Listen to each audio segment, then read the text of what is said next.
welcome back to the party, everybody. This is Morty, and I am your host, Much, aka the Indian Jesus, here to resurrect the second coming of common sense. Everybody hit that like and subscribe. You know I would do it for you, and let's party. Oh, we are back. We are back. It has been over a week since I have been in this chair. It's been over a week since I've been in this chair. My goodness, did I miss you guys. We did do a couple of small streams. Shout out to those of you who came through on Monday and Tuesday. I know it started late, so don't worry. But as of now, we are back on schedule live every Monday, Wednesday, Friday. Very good to see you guys. Big shout out to Nicholas Luchetti in the building. Very good to see you, buddy. Very good to see you.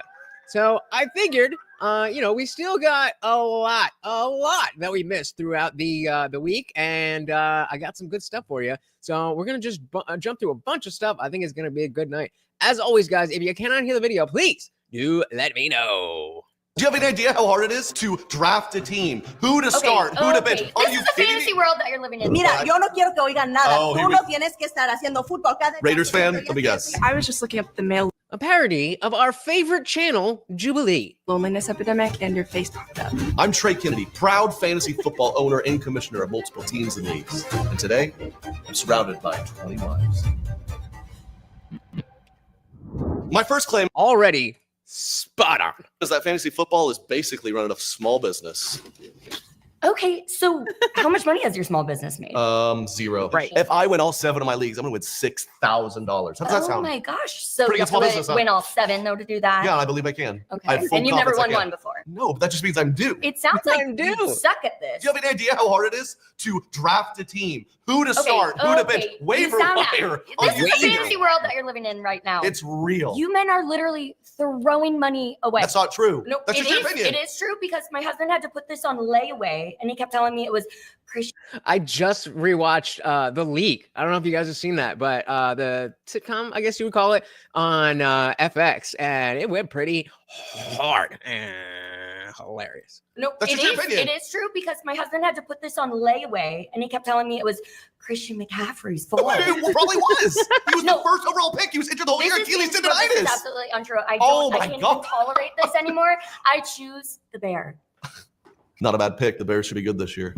My next claim is that for women, fantasy football should be a turn on. There has not been a woman in history that can be said that's true about. That's your opinion. You're telling me that when my husband on a random Monday night at 10 p.m. is screaming at the TV about 20-year-old boys, that's supposed to get me going. They're men. They're men. They're strong men. Are you turned on by them? No. No. It sounds like he has a lot of passion. Sounds like you're a lucky woman. Misplaced passion. You know what? You need to calm down. You Yeah. smell like and have the literal intelligence of a buffalo wing. Speaking of Buffalo, Josh Allen's my guy this year. I love them Seinfeld. It should be a turn on. We work hard. Wait, what's on your phone? Did Adam Oh, Schefter no, just I'm break sorry. news? I was just looking up the male loneliness epidemic, and your face popped up.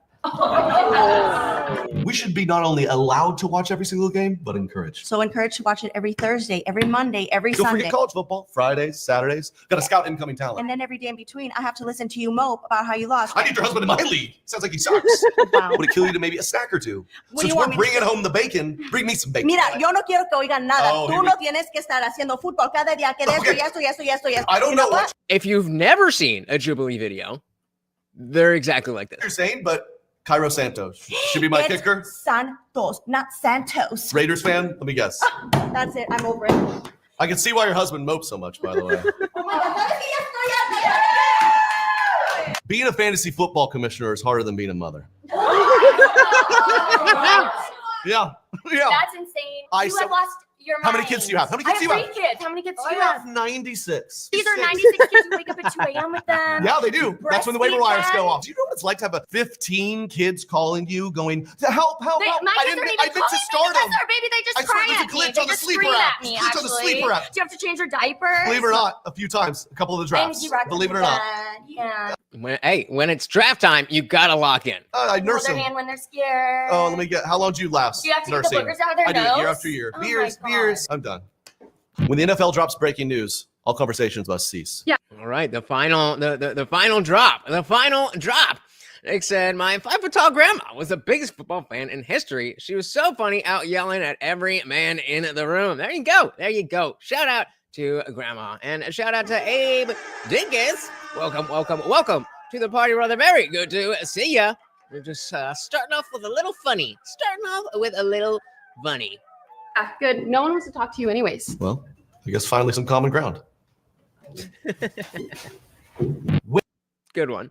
Hey, we got Dixon Cider. Welcome to the party with the $5 and hot girl Volkswagen Jetta. It's a law like water or dinosaurs. I have no idea what that means, but of course, every donation comes with a treat for Morty. Thank you so very, very much. Of course, that is getting us started on that swole goal, guys. Definitely check at the top of the chat. We do have a swole goal open, and it is a peanut butter night for Morty. If we hit that goal, not only do I have to do the push-ups, but peanut butter galore for Morty. Thank you so very much. And we've got, of course, our new sponsor of the stream. Thank you so very, very much. And let's dive right back in. Well, I guess finally some common ground. When I win the trophy, it deserves a spot on the mantle. The trophy is beautiful. What about the family belongs in portrait? the Where's that center- supposed to go? centerpiece So of the family doesn't matter. It could go on the side. You go on the side. One, it deserves to be on the mantle. Would you win first place in male toxicity? No, I won first place in my fantasy football league titled Michael Vick's Petty 2. You're disgusting. What's going to go on the mantle? Your dog's ashes? You don't bring up foo-foo like that. You know what? You should smile more. I'm done. Fantasy football leagues deserve a destination draft. What are they doing for 4 days? The draft takes 3 hours. Oh, Taco from from the league. There you go. I don't know it that well, so bigger fan than me. Hell yeah! Maybe I gotta watch it again. Thank you so much, sir, and big shout out to Taco. It's your birthday today. Hours. They're probably also league bonding. You're telling me they're getting to know each other? Well, no, they're probably just being super mean to each other and Okay. hardly learning about each other's lives. But that's what being a man's all about. I think it's the least we men deserve. I bet all y'all go to Target every day. No, Not us. We save. We're smart with our money. whatever. That's ridiculous. She's bad. I bet you're glad Pumpkin Spice is back. So much time. What's up with the red flags? You're the red flag. Yeah. Hey! There you go. Just a little funny to start us off and say welcome back, guys. I am so glad to be back with you. I don't think you understand. I've been in withdrawal all week. All right, let's move on. What else do we got here? Nick Fuentes goes off on Charlie Kirk with Jimmy Dore. So firebrand Nick Fuentes, boy, he's really stirring it up. He's been accused of being a CIA plant to divide to prop up neocons and take down people who are fighting the neocons. So Nick Fuentes is a firebrand. He's I think he's 25 years old. He's been accused of a lot of things. He's been accused of being anti-Semitic. Who hasn't? He's been accused of being racist. Also, a lot of people in that. I mean, he is racist. Vote. A little more evidence to back it up on his side, though. But he really has a hard time. He doesn't like race mixing, but none of that has anything to do with this. He's now coming after Charlie Kirk. You know, Charlie Kirk, Turning Point USA. He's a major influencer on the right. He could get an audience with the president and stuff like that. So he's coming at him right now. Let's listen to Nick Fuentes. He goes right at Charlie Kirk. Let's listen. All right, and remember, guys, usually whatever we're covering here, I've watched before and seen what's good, but this is all stuff that I have not seen at all. I was not paying attention to anything all week. I was curled up in a ball, and so I'm learning about all this stuff now. It's only the Republicans that support this. There is no other constituency in the world outside of Israel. It is the Republicans that support this. Republicans that claim to be Christian, Republicans that claim to be compassionate Christians and America first, and they support America's encirclement to Israel as they commit a genocide of women and children. I mean, I was just listening to Dave Smith talk about this, and that's something that's going to age out. Like when the boomers die, there's nobody who really likes Israel like that. Just that simple. That's not right.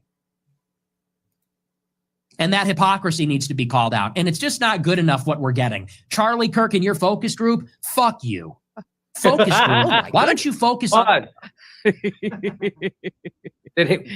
that wow?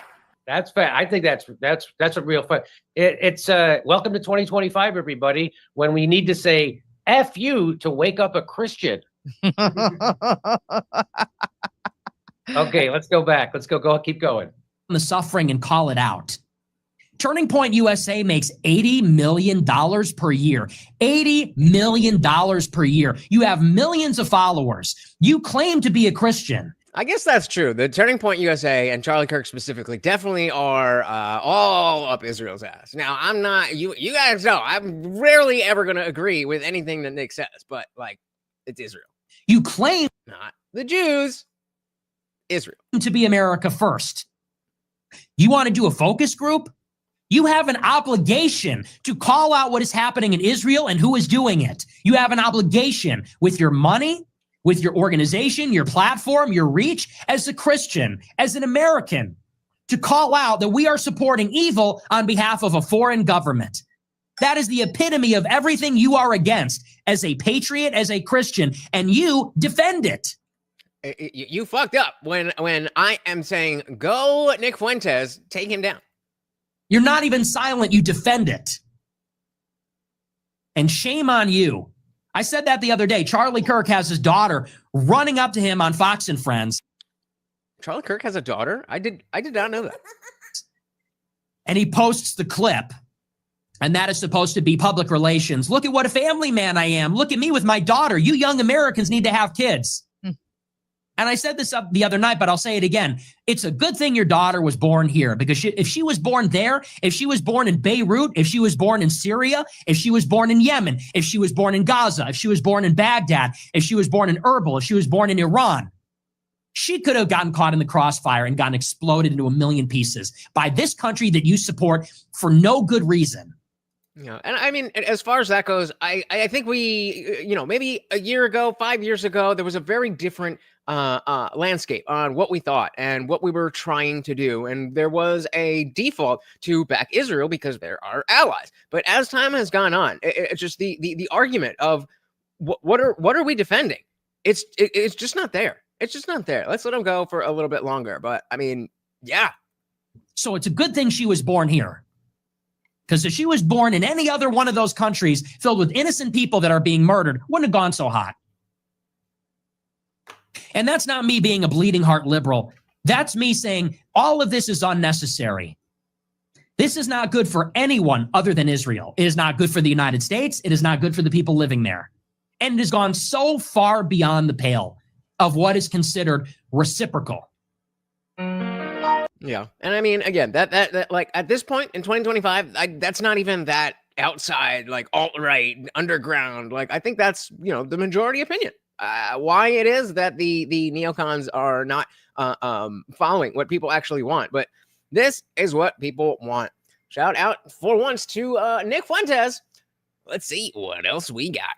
Toledo police officer is charged with theft tonight. Holland police say he stole multiple times from Walmart. Every once in a while you see a story that's so stupid, so absurd, so ridiculous that you just want to laugh at said story. And a perfect example of this is this case out of Toledo, Ohio, where you have surveillance video that indicates that a Toledo, Ohio police officer was stealing items from Walmart. However, when you look at the valuation of said items, what you realize is that this guy just threw his entire career away and got banned from all Walmart locations due to the fact that he was stealing items valued at a couple of dollars. Make that make sense. Shout out to Richard Hardy. Welcome to the party. So Jimmy Dore will tell you Israelis control AIPAC when the reality of the matter is that wealthy American elites control AIPAC. Well, yes, but I think the idea when you say that Israel controls AIPAC is that those wealthy Americans are listening to what the Israelis want them to do. That's, I think, the point of that. So I think you're both saying the same thing. Because I think it comes down to Christians not wanting the Holy Land to fall into Muslim hands. I'm sure that's just part of it. That is a big part of it. That is especially the Ted Cruz version of Republicans. That's exactly what they think. They're like, well, it says we got to save Israel in the Bible, so there you go. And that's the end of the story to them. So, but other than that, I think we all see through it. locations due to the fact that he was stealing items valued at a couple of dollars. Yes, it is absolutely embarrassing. Yes, it is absolutely ridiculous. But before we get into that, I want to thank everybody who supports this channel and doesn't steal from me when I'm not looking over at actualjusticewarrior.com/join. Well, I got a tip last week to look into Officer Gregory Long. He's accused of stealing from 2 Walmart locations, the one on Glendale and the one in Holland, on 4 separate occasions. So the officer at the center of this case is called Officer Gregory Long. Now, of course, this is just an accusation. Am I crazy? Is this not speeding up? At this point in time, or as the super mayor would like to call it, these are just allegations. False allegations. Okay, and I guess I am going crazy. But in reality, it appears that based on the surveillance video at these various Walmart locations, that this man is caught dead to rights. And unfortunately, Officer Long doesn't have any long-term thinking skills because he decided that he was going to toss his entire career away over a couple of dollars worth of items. Yeah, that was my first thing. That, like, okay, I understand that cops don't get a whole lot of money. It's not the greatest paying job, but like, what's at Walmart that you need to steal? It's ridiculous. It's absurd. However, I do want to point out that a lot of people want to say that poverty is the cause of all criminality. And I actually do have a clip of Officer Long's union representative from the previous union negotiations that might actually indicate that they did not get the deal that they wanted. So maybe, just maybe, poverty is in fact the cause of this criminality. Let us cut to the clip of those union negotiations so you can see what I mean. Oh, give me the money. Give me the money. Okay. That union rep definitely. I was wondering why we didn't get it in the beginning. It's a solid, compelling case for giving those officers more money. And look who has to suffer. It is the folks over at Walmart that have to deal with the consequences of the city not ponying up to this particular officer. A Holland police report states Officer Long was wearing a Toledo police t-shirt with the badge logo on the front of it when he was caught on video going through the self-checkout in May, bagging but not scanning a $1.97 block of cheddar cheese. For cheddar cheese. But I think that this is actually an interesting thing about, you know, crimes of opportunity, that when you create circumstances where it's just easy enough to, like, there's a reason we had cashiers, and it wasn't because we didn't have barcodes. We had barcodes for a long time. The reason for cashiers was to make sure that people didn't steal stuff. So if you get rid of the cashiers, people are going to start stealing stuff. So when you look at this police report, it says on 5/22/25, suspect 1 failed to scan $1.97 worth of items at the self-checkout register and proceeded to exit the store, passing the point of sale without offering payment for the unpaid item. And in case you thought this was a mistake, on June 4th of this year, he failed to scan $28.92 worth of merchandise at the self-checkout register and proceeded to exit the store, passing the point of sale without offering payment of the unpaid item. Notice how they didn't arrest him on the first one, and that is not because it was only under $2. They, in case you didn't know, because my first job was at a Target, but in case you've never worked retail, they know that you've stolen shit. They're just waiting for you to rack up enough stolen merchandise so that they can hit you with the felony. They know. They know.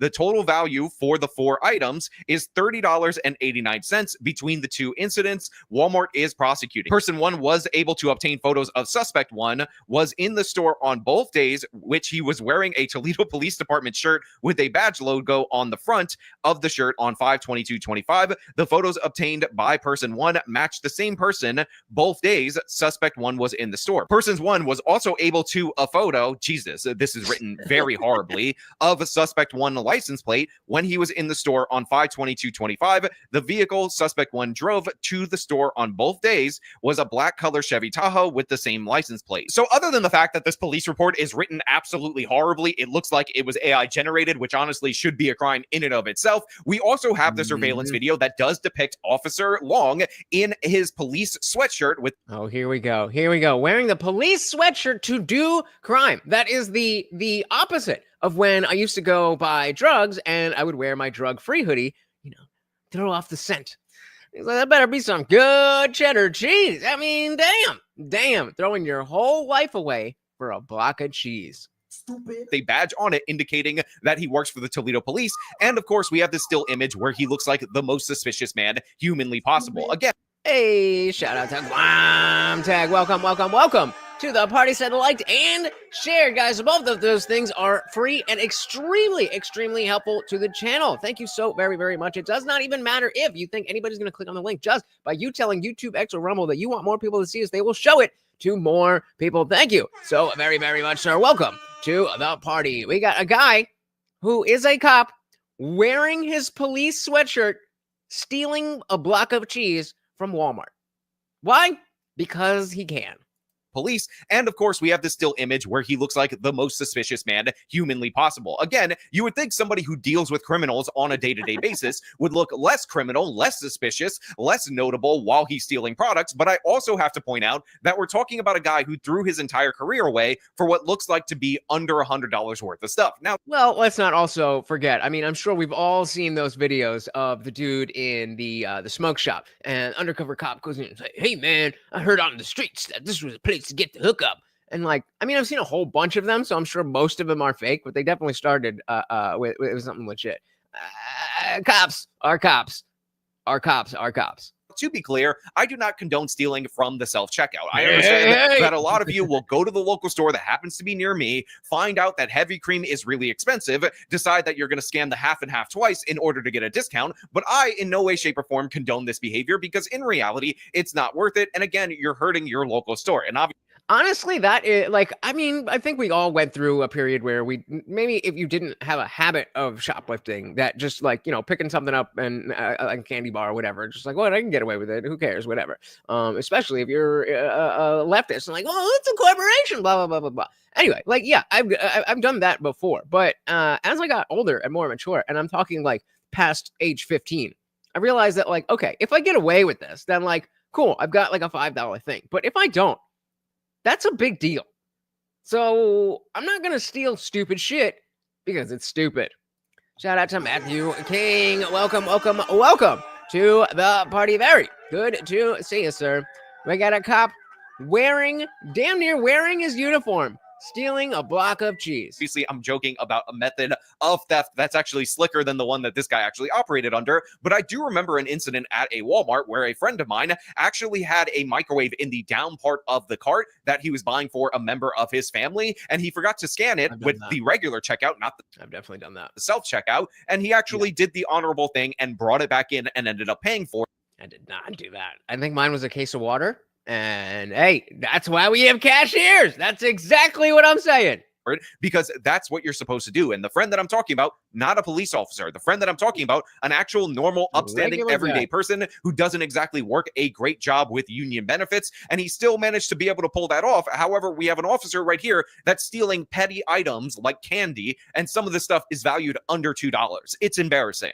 Less than 2 weeks later, Long is on this video. The same day, he's accused of going through a self-checkout without scanning or paying for nearly $29 worth of cinnamon sticks and razor blades. The Holland police report states all of this was discovered. And then you wonder why when you go to the store that everything's locked up. What did she just say? Worth of cinnamon sticks and razor blades.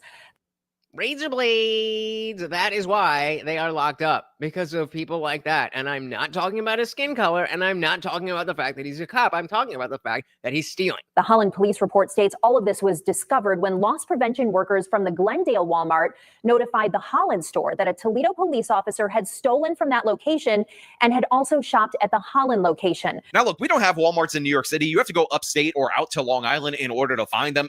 Really? Interesting. I didn't know that. Around me. It makes sense, but I didn't put that. But are the cinnamon sticks at Walmart that good that you're willing to waste your whole career, all the time you've served as a police officer in order to get them? No. And razors are expensive, but that's why people steal them as well, because they're small and compact, and you can get, it's like what, 40, 50, 60 bucks for a pack, and it's like that big. But yeah, I mean, there was a time when none of that stuff was locked up because A, we had cashiers, and B, we had people who were not pieces of shit. I understand that these criminals, according to the left wing, are innocent Beba Angel Aladdins just trying to feed their starving family. But do cinnamon sticks and razor blades have the best nutritional value for said starving family? Or does it even count because he's a cop? I mean, come on. What are we doing here? What are we doing? Shout out to Josie. Welcome to the party. Shout out to the Dollar Shave Club. I don't even remember. I think this was like the very last thing that I was able to post before on my community tab before the strike. And I was talking about getting a straight razor shave. I have not used an actual razor in forever. Like the first time I got like just a regular Norelco thing and started shaving with it. This is when I was clean shaven. I was getting a better shave and a closer shave with the electric razor. Didn't even need water or anything. I'm like, you know, to this day, my dad still uses a regular Bic razor and shaving cream. And then like people will talk about, you know, the pleasure of going to the barber and getting a nice straight razor shave.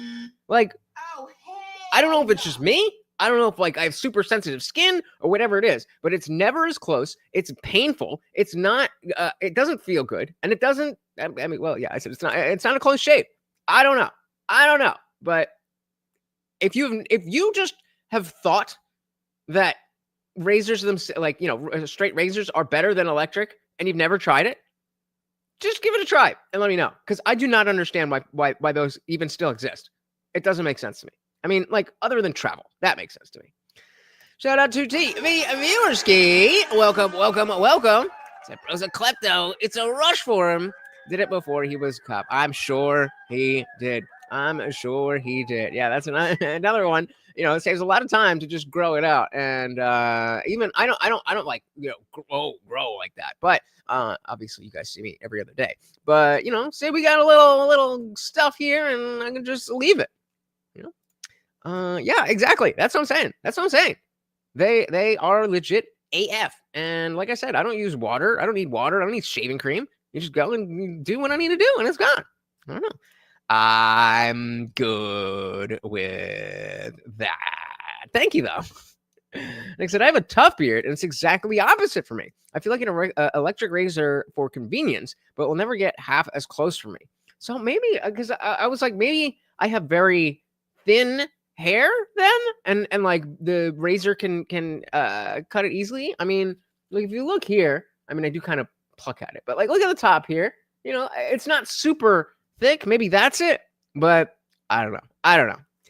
Never saw the appeal, but to each their own. All right, let's see what's good with this guy. But do cinnamon sticks and razor blades have the best nutritional value for said starving family? Are we really going to say that this guy had any kind of logical thought process in what he was actually stealing? And are we not going to point out that blowing your career on under $30 worth of stuff, a lot of it being candy and treats, is absolutely ridiculous? I mean, come on, guys. This is madness. This is insane. What are you doing? And again, you're wearing a Toledo police officer shirt. People understand that you're stealing. They understand that it's very easy to track you down based on the fact that you are quite literally telling people where you work, but for whatever reason you decided to go for it anyway, and you look like an absolute goof in each and every one of these surveillance videos. Again, embarrassing. And by the way, even though places like Toledo, Ohio don't go hard on shoplifters due to Black Lives Matter reforms, in reality people are going to take the first opportunity possible to go after you as a police officer. So again, that under $100 worth of stuff that you got caught stealing definitely was not worth it. Definitely not. All right, let's see what the rest of the news thing says, and let's move on. According to the report, the Holland detective obtained the video images of Long at the checkouts and compared them to one another, and then to his license plate from video in the parking lot. I received 2 reports on the alleged thefts at the Glendale location in July.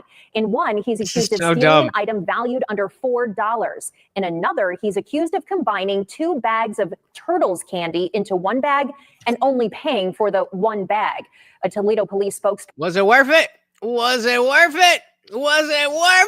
Person tells me Officer Long is under investigation by Internal Affairs, and he cannot comment on the nature of the investigation per a contract. Stupid. What an idiot. Now look, what an idiot. Shout out to AJW for covering this story. I mean, you can't make this shit up. Crime of opportunity, and people are going to do what people are going to do.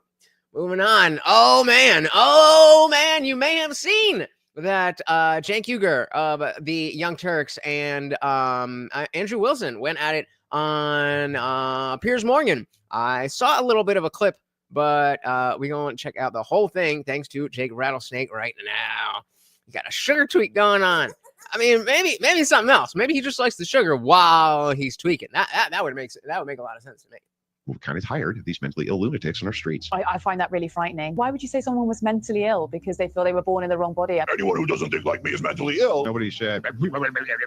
Yeah. You can't. She said, "Isn't there a medical term for shit like this?" I remember watching Breaking Bad, and the wife, the cop, yeah, kleptomania. That's exactly what TV was saying. Klepto is short for kleptomaniac, meaning that you are obsessed with stealing. That's it. You got it. You got it. Hey, and right in perfect timing, we got Box in the building. Welcome, welcome, welcome. Very good to see you. That somewhere right now, I suspect there are some cartel members drawing straws about who has to go on the drug boat next. As an ex-mule, I don't envy them. Fair enough. Welcome, welcome, welcome. A little bit of a peek. Of course you would go with it. Is there anything, Dixon? Is there anything Jake Euchre could say to Andrew Wilson that you would be like, yep, Jake, you're right? Anything? Come on. Make a comparison for what it is to feel like a female saint. It's not possible because you're not one. That's how that works. Hang on. Dork, you have no idea what you're talking about. It has been a total invasion here and in the UK, and you're full of shit. So why don't you get out and go back home to to whichever cave you at the came from mercy in of the Europe? same argument. Welcome back to Radisson TV, guys. In this video, we're going to be watching Cenk Uygur and Andrew Wilson go at it. And this one is a classic Cenk Uygur meltdown. And I covered this in my live stream this morning, but I thought I would go into more detail here. And by the way, guys, if you haven't caught any of my live streams, I go live at least 5 or 6 times a week at around 6:30 p.m. Eastern time. So make sure you hit that notification bell and join the live streams. They're good fun. But anyways, the first part of the debate, and then come right here, is about British comedian Father Ted being arrested. Have a listen for some context. The Father Ted, co-creator Graham Linehan, one of the most popular comedies in UK TV history. Yeah, see, so I've not heard about this. I have no idea what this is. Was arrested today after arriving back at Heathrow on a flight from the United States. And he revealed in an online Substack article that officials became highly concerned for his health and his blood pressure raised to over 200 and took him to hospital. That's being confirmed by the police. But he says 5 armed cops seized him and arrested him at the airport. And why did they do that? Because in April, he did these 3 tweets, or posts as they're now called on X. Well, already, I'm on his side. Already, I'm on his side. Nothing that you should be able to say on X except direct threats should have any repercussion. If a trans-identified male is in a female-only space, he is committing a violent, abusive act. Make a scene, call the cops, and if all else fails, punch him in the balls. The second one, commenting on a picture of a trans demonstration, he wrote, "A photo you can smell." The third one, "I hate them, misogynists and homophobes. Fuck the M for them." Okay, so with that context in mind, let's get into the debate. Let me bring Andrew Wilson in here. So Andrew, Graham Linehan, I'm not even sure if you're familiar with him, but he's one of the most successful comedy people in the country over here. But he's been at the center of this debate for a long time with his very stark views about this trans issue. He's been bailed by the UK police, but only with the condition that he doesn't go on X. He wrote on Substack, in a country where paedophiles escape sentencing, where Yep, that's the UK for you. Crime is out of control, where women are assaulted and harassed every time they gather to speak. The state have mobilized 5 armed officers to arrest a comedy writer. What is your... I think Jake's probably going to focus on Cenk and Andrew. But... full response to that?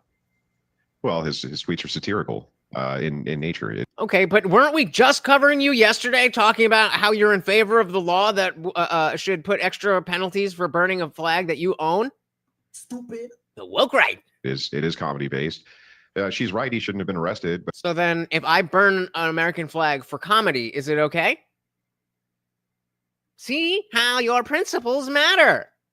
Satirical in nature. It is comedy based. She's right. He shouldn't have been arrested, but she's also wrong in the fact that, look, people are done with the trans thing. They've had enough of it. This whole, they're just kind of regular people like you and me, but happen to dress up like no, that's.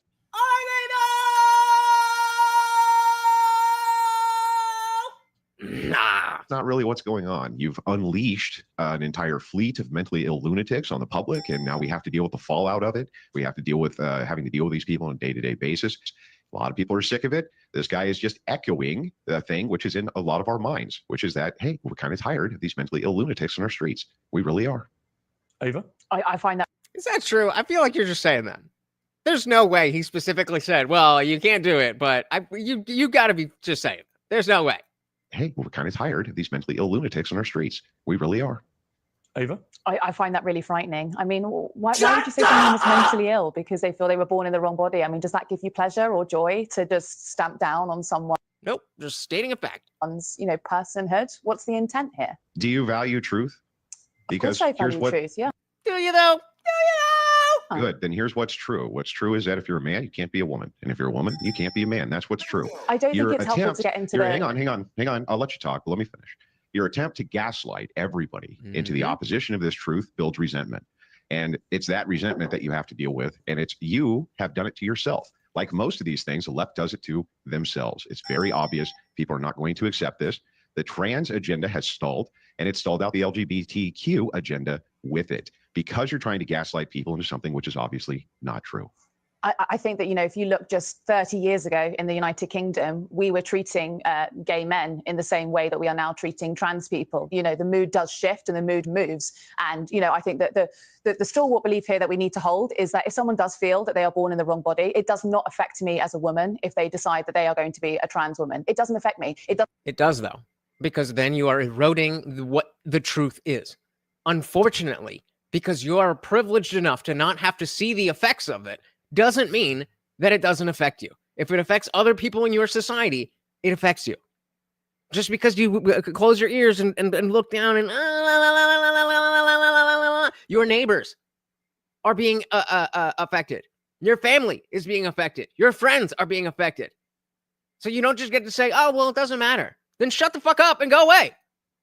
Body. It does not affect me as a woman if they decide that they are going to be a trans woman. It doesn't. Yeah, exactly. So if it doesn't affect you, then why the fuck do you care? It affects me. It affects Andrew. It affects a lot of other people. So those of us who have an effect on it, maybe we should be the ones talking about it. If you don't really seem to care. You don't really seem to have a dog in the fight, according to you. So what are we doing? Doesn't affect me. It doesn't change the rape conviction rate. It doesn't change the rate of assault. My favorite part of that whole bit was when she says, how can you say that somebody is mentally ill because they feel like they were born in the wrong body? That's how far gone we are. You feel like you're in the wrong body, but what's the mentally ill part? So TV said you can't burn it as a way to incite violence.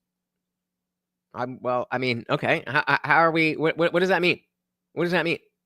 Like, I know what that means, but how do you enforce that? How do you determine why I did something?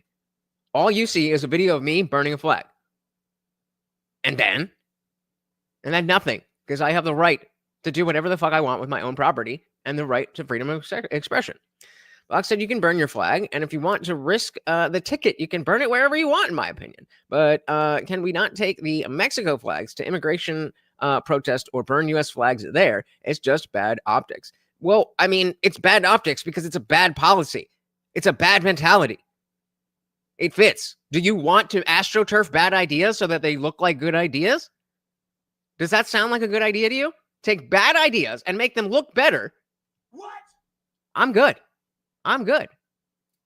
The flag means things. It's just Gen Z is so dumb they don't know how to use them. Well, I mean, I think it's more of a not necessarily seeing a world where they have experienced the greatness of America. The world's been shit for Gen Z's entire life, and us millennials too. I mean, we got a little bit when we were young, but the economy, the political landscape has been shit. So I'm not saying that like I am in favor of burning the flag. That was close. Well, I mean, if that's the slip, then that's the slip. We out there now. Anyway, yeah, but the idea is freedom of speech is freedom of speech. Really, that's really in there. That's crazy. I mean, I'm really not sure which part of that mind state it is that could potentially, possibly in some sort of a parallel universe, be perceived as a mental illness. But Andrew puts that feminist rightly in her place by just stating that we actually value the truth and not some sort of my truth, not a subjective truth. This is an objective truth. And the reason why we know this is because we understand the laws of logic. But Cenk Uygur doesn't seem to understand that. And we're about to watch him lose his mind when he gets educated on this. Here we go. So as you know, look, I maybe some folks on here disagree with trans activists 95% or 200%. I disagree with them about 5% about professional sports. And nevertheless, I've been attacked just. Wait. How can you agree with the wait, what did he said he about 5% about professional sports. So he disagrees about professional sports. He thinks there shouldn't be men in women's sports, but men in women's bathrooms is okay? What? Make that make sense, homie. And nevertheless, I've been attacked just as viciously as anyone on this panel. So I get it, guys. I get that trans activists sometimes drive people away. First of all, they don't represent all trans people. Second of all, the bigger problem to me is the hatred that trans people are getting that is irrational. So this guy, when he does the tweets about the smelling and the homophobia and misogyny and all that stuff, I don't care. Those are just his opinions, and no one should ever be punished for their opinions. Yeah, Vox, our resident TYT fan, said Cenk is pro women's bathrooms, but not on board with sports. That doesn't make sense. What's the difference? Why is it okay in bathrooms, or why is it okay with sports but not in bathrooms? Just like practically, meaning, what is the difference between those two things? Yeah, misogyny and all that stuff, I don't care. Those are just his opinions. And again, I don't care, whatever, but I'm going to come up here and defend these positions that I claim not to care about, that you are stating facts that you do care about. Why? Shut up! No one should ever be punished for their opinions, even if they're terribly obnoxious, right? When he gets into, hey, if you see a trans person in the wrong place, start screaming about them and maybe physically assault them. Yeah, I disagree with that sentiment, but I agree with his right to say things that I disagree with. That depends on the laws in the UK. But if you're threatening violence like that in general, yeah, it might be something the cops should talk to you about. And having nothing to do with your opinions about trans people or anything else, it's just that you're threatening violence. And then this other guy, the dude with the beard here, I mean, that's an interesting thing. So to talk about the bathrooms, Box is saying, Cenk would say, are we going to have hall monitors check everyone before they go into a bathroom? It's infeasible to enforce. No. Just like the way that it's always worked. Bathrooms are bathrooms. And if you are found to be going in the wrong bathroom, you get in trouble.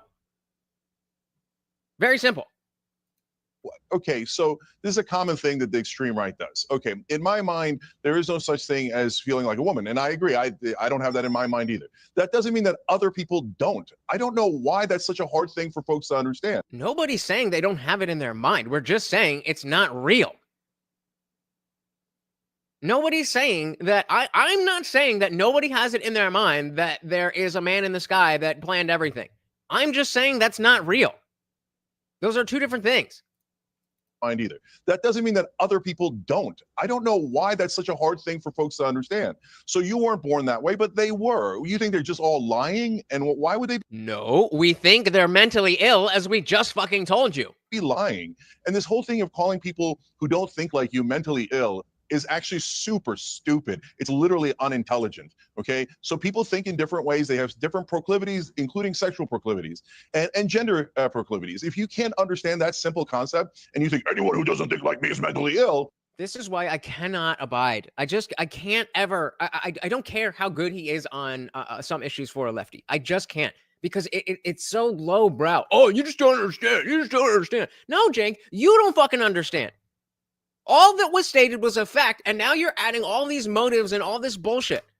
If you want to attack Andrew for these things, you have to at least get him to say those things first. You can't just come in and assume that and based off of fact. So Buck said, people yell at you, but there's no real law in most places. It's okay to go into a girl's bathroom if no one else is there, in my opinion. I agree. That was a common sense way that we just lived in society until we started advocating for weirdos to abuse this social law, rule, whatever you want to call it. This is how it just worked. We all understood that. The same way I don't want to feel uncomfortable in the bathroom. I don't want to make other people feel uncomfortable in the bathroom. So none of us are actively trying to make people feel uncomfortable. But then we have an uptick in people making people feel uncomfortable. So maybe we do need new laws. It's the law that you have to go into the bathroom of whatever. I'm not saying what that law is, but it's sad that we would need a law for that. Shout out to Dag said, bathrooms can be sporting. Yeah, haven't you ever heard of a pissing contest? Just don't call it a dick measuring contest. There you go, TV got it. TV got it. Oh my goodness. This phrase is why I got a strike. Insane. Shout out to Waco Mine. Welcome to the party. Very good to see you. So it looks like one could say it's Piers Morgan. Conflict-oriented entertainment with little in the way of solutions to problems humans face. Aren't the protected groups safe anymore? I mean, yeah, but I agree with you on the Piers Morgan thing. But that doesn't mean that because we expect it to be, conflict entertainment that we can't address why He's making bad points. Welcome to the party. Proclivities. If you can't understand that simple concept and you think anyone who doesn't think like me is mentally ill, there's actually something profoundly wrong with you. I feel like that in and of itself is a projection. You're saying anybody who doesn't think like me is there's something profoundly wrong with you. As you're saying to somebody who has a different idea than you that there's something profoundly wrong with him. You can't make this shit up. You can't make this shit up. Buck said, tranny walking into a men's bathroom is just as awkward. Why are men less damaged when she walks into the stall next to them? Well, I mean, it's not a matter of the normal goings on of the bathroom. That's why, that's the point in how it used to be. Like, that was not a thing where we were doing that, but now we're encouraging that type of behavior. We're encouraging that. And instead of being mature about the fact that, yeah, of course it doesn't matter about my piss if there's a man or a woman in the next stall. That's not the issue. The issue is the children. All right, Andrew Wilson, there's something profoundly wrong with you. Yeah, sure. Well, nobody said, yeah, what was articulated to you. I mean, that was Cenk. Cenk said that. You was something which yeah, it's pure actually logic, kind of exactly what you said. Well, yeah, what? But it's literally exactly what you said, bro. I mean, come on, what are we doing? Yeah, what was articulated to you was something which yeah, it's pure actually logic, kind of exactly what you said. Well, yeah, what was articulated to you was pure logic, and I'll explain the pure logic. You have no comparison to make as male for what a female does even feel like. That's how we know it's a mental illness, Cenk. Yep, you don't have the counterfactual. You don't know what it's like to feel like a woman if you've never been a woman. You can't know what that is like. Tell me what it feels like to own Morty for 15 years. You can't do that because you've never done that. It doesn't matter if you had your own dog. This is my dog. It's a different thing. Comparison to make as male for what a female does even feel like. That's how we know it's a mental illness, Cenk. It's really simple. It's the law of identity. I hope that you know what logic is, because that's what that is. It's a law of identity. You can't make a comparison for what it is to feel like a female, Cenk. It's not possible because you're not one. That's how that works. Stop trying to gaslight me. Stop trying to pretend that I don't know what a male is, what a female is. Stop trying to pretend that I don't know what mental illness is. The mark of mental illness is irregularities in behavior. That's how you know what it is, Cenk. How else would you even know? Cenk? So when we talk... Nothing to say to that. Nothing to say to that. I'm going to skip ahead a little bit. All right, well, about the laws of logic. It is a serious wormhole, but the best place to begin is Aristotle's 3 laws of logic, the foundation. Aristotelian methods. Laws of logic. You've got the law of excluded middle. So for any proposition, either the proposition is true or its negation is true. There is no middle ground. For example, do you believe in God? There is a yes and there is a no. There is no in between. Is either A or not. Rather it would be, does God exist? God exists or God doesn't exist. There's no in between. Is true or its negation is true. There is no middle ground. For example, A is either A or not A. You've got the law of non-contradiction. So a statement and its negation cannot both be true at the same time. And in the same sense, for example, A cannot be both A and not A. And then you've got the law of identity. So something is what it is. For example, A is A. It is what it is. A is not B. The idea that a man can be a woman breaks that third law because A can't be B. A is A. So Cenk is in a logical trap here, as is that feminist who looks like a hot dog. And now you guys aren't going to be able to unsee that. And for that matter, so is everybody else. They are all trapped. Anybody who is trying to say that men can be women and women can be men. So, okay. That's not a terrible idea. It's not a terrible idea. I don't think we should need that. But if we're going to keep going down this road, then maybe. Shout out to Stephen Colbert. So I would disagree with Lutch here if it weren't for the law of non-contradiction. Welcome. So is everybody else. They are all trapped. Anybody who is trying to say that men can be women and women can be men. So, okay, that doesn't make any sense at all. And it defies logic completely. So first of all, you say, how would I know what's inside their heads? That's my point to you. I haven't gotten there yet. This is what we're doing. I'm just catching up with everything. I got a strike on the channel and I was curled up in a ball the whole week. So I'm just seeing all this stuff now for the first time. I haven't gotten there. We will see. You, brother, it seems like you have trouble understanding simple rational reasoning. How can you how would you know what's in a trans person's head? You don't know what's in their head. Instead, what you're doing is a simple concept called projection. Hey, the projection. He's projecting projection. Accusing someone of projecting when you are projecting. Oh my goodness.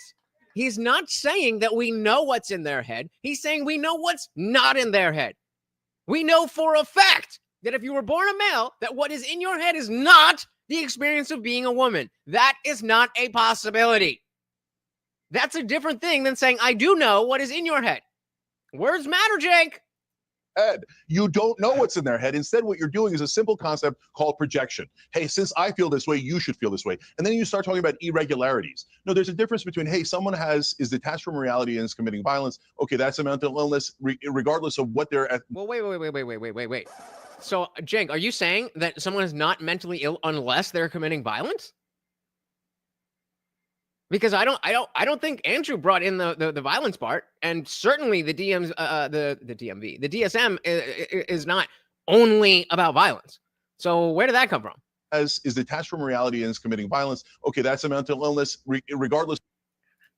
Jank is close enough.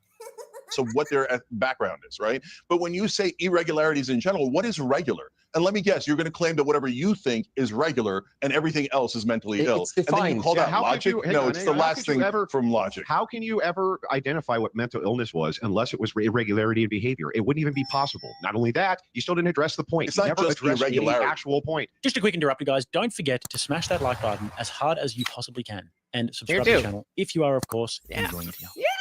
Yeah. But that would be the process for the identification of mental illness is irregularity in behavior. It's the study of the mind. That's what psychology is. Also, you didn't address the point. How is it that a male could have any comparative cognitive function to know what a female feels like? They can't. It isn't possible. You just said you don't know what's in their heads. Don't need to. I know it's not possible for a male. Exactly. I don't know what is in their head. I just know what's not in their head. To know what it's like to feel like a female. It's not. I know for a fact, Jank, that you don't feel like a helicopter because you can't know what it's like to be like a helicopter because you've never been a helicopter. And also helicopters don't have consciousness. As far as we know, I could be wrong. Same concept. A possibility. Okay. So you think every male feels perfectly masculine? Check. We're getting. No. Straw man? So because we know that a counterfactual is not a thing. Because we don't have the counterfactual. He thinks that has to do with men feeling masculine? What? So you think every male feels perfectly masculine? Check. We're getting. I think we're getting has nothing to do with masculine. You get that that's an absurd point. You have no idea what you're talking about. So there is no such thing as masculine or feminine. Given that neither of you think... Now he's going to, there's no such thing. Oh my God. How dumb can you be? How dumb can you be? Box, I love you, but I do not understand how you look up to this dude. I do not understand how you look up to this person. The other has any idea what they're talking about. Literally nobody said anything about masculine. Time. So Cenk is not answering the question at all here, and it's a good question. But I would actually love to hear somebody from this side of the aisle answer. I said shit. Me too. How is it possible for a man to feel like he is a female? It's not. Fair answer. How is it remotely possible for them to be able to actually identify what that feels like, seeing as though they have never been a female, could never be a female, and will never be a female? It's like me saying, I feel like a duck today. I have no idea what it feels like to spend my days floating in the pond, quacking. Fair point. Away. Yeah, she wants to swim, Gary. Kill her, Gary. Kill her. Kill her now. Oh, yeah, good boy. Just like in terms of being a woman, I have absolutely no idea what it's like to have a period or to not be able to drive or park for that matter. Onto the flag debate. If you want to talk about abuse of free speech. Oh boy. So this is the point where everything that you just said, Andrew, is going to be contradicted by your position on the flag. Maybe not. Let's see. There is one giant abuser, and that is Israel and all the politicians that they buy in all of the Western countries, and especially America. Okay, let's go to our second. He's right about that. It is atrocious that there's even a proposed legislation that if you burn the Israeli flag, you can go to jail. Has nothing to do with American symbolism. Has nothing to do with our flag. We have the Stars and Stripes, which men have died and bled for hundreds of years. Immigrants don't get to come here, many times illegally, and burn it on the cameras as part of a demoralizing system for the public. To hell with that. We don't have to allow that at all. You don't have to allow it, Andrew. But Andrew, I would say this. Shouldn't. But Andrew, I would say this. You know, a lot of my family served in the UK armed forces in warfare, including in World War II, and they fought for the freedom of people to actually exercise their right to free speech and expression, even if it's very offensive to other people. I mean, isn't that the point? Even if it hurts your fifis, Andrew. Of fighting for freedom. Well, no offense, you Pierce, are but I allowed. don't believe- You are allowed to then express yourself. Some people think a trans people lifestyle is like blackface. I personally don't see much of a difference. In ways that other people find offensive. No offense, Pierce, but I don't think a single one of your family members. Oh, don't pull the, well, you're from the UK. Don't do that. I don't know. Again, I'm watching for the first time, but if he does that, that's weak. In ways that other people find offensive. No offense, Pierce, but I don't think. Is that the duck, Gary? A single one of your family members fought for the right of people to burn your nation's flag that they were fighting Actually, for. I think they did. For a second. I would say more they than I did. believe that my countrymen and my family members were fighting in wars so that we could have more. Whoa, whoa, whoa, whoa, whoa, whoa, whoa, Box. This is very transphobic. Are you saying that a trans person is not, or a trans woman is not a trans woman unless they chop off their D? How dare you? That's very mean. See how it doesn't make sense at any level? I understand that you want people to be able to live the way that they want to live, but logic matters. Second, I would say more they than I did. believe that my countrymen and my family members were fighting in wars so that we could have more gay butt sex and more freedom to go and make sure that we can have gay pride parades. I don't believe it for a second. I don't believe they were fighting for trans rights. I don't believe it. No, I don't you're believe missing any the of your point. countrymen They- stormed Germany for trans rights. and They for were flag fighting. burning. They were. That's a cope. That's a cope. Freedom is not about a specific policy or a specific idea. It is about the free flowing of those ideas. Fighting. Nonsense. No, but Andrew, they were fighting for the freedom, for people to have the freedom to live their lives as they want to lead them. Even if it hurt your feelings. I mean, isn't that the whole point of the World Yeah, War but the II thing is, it's like you defeat have of to the also have- Nazis? Come on, Andrew. How is the Brit here schooling you on Americana? Nazis wanted us all to behave a certain way. But you We also decided have as to a have world we're not going freedom. to accept it.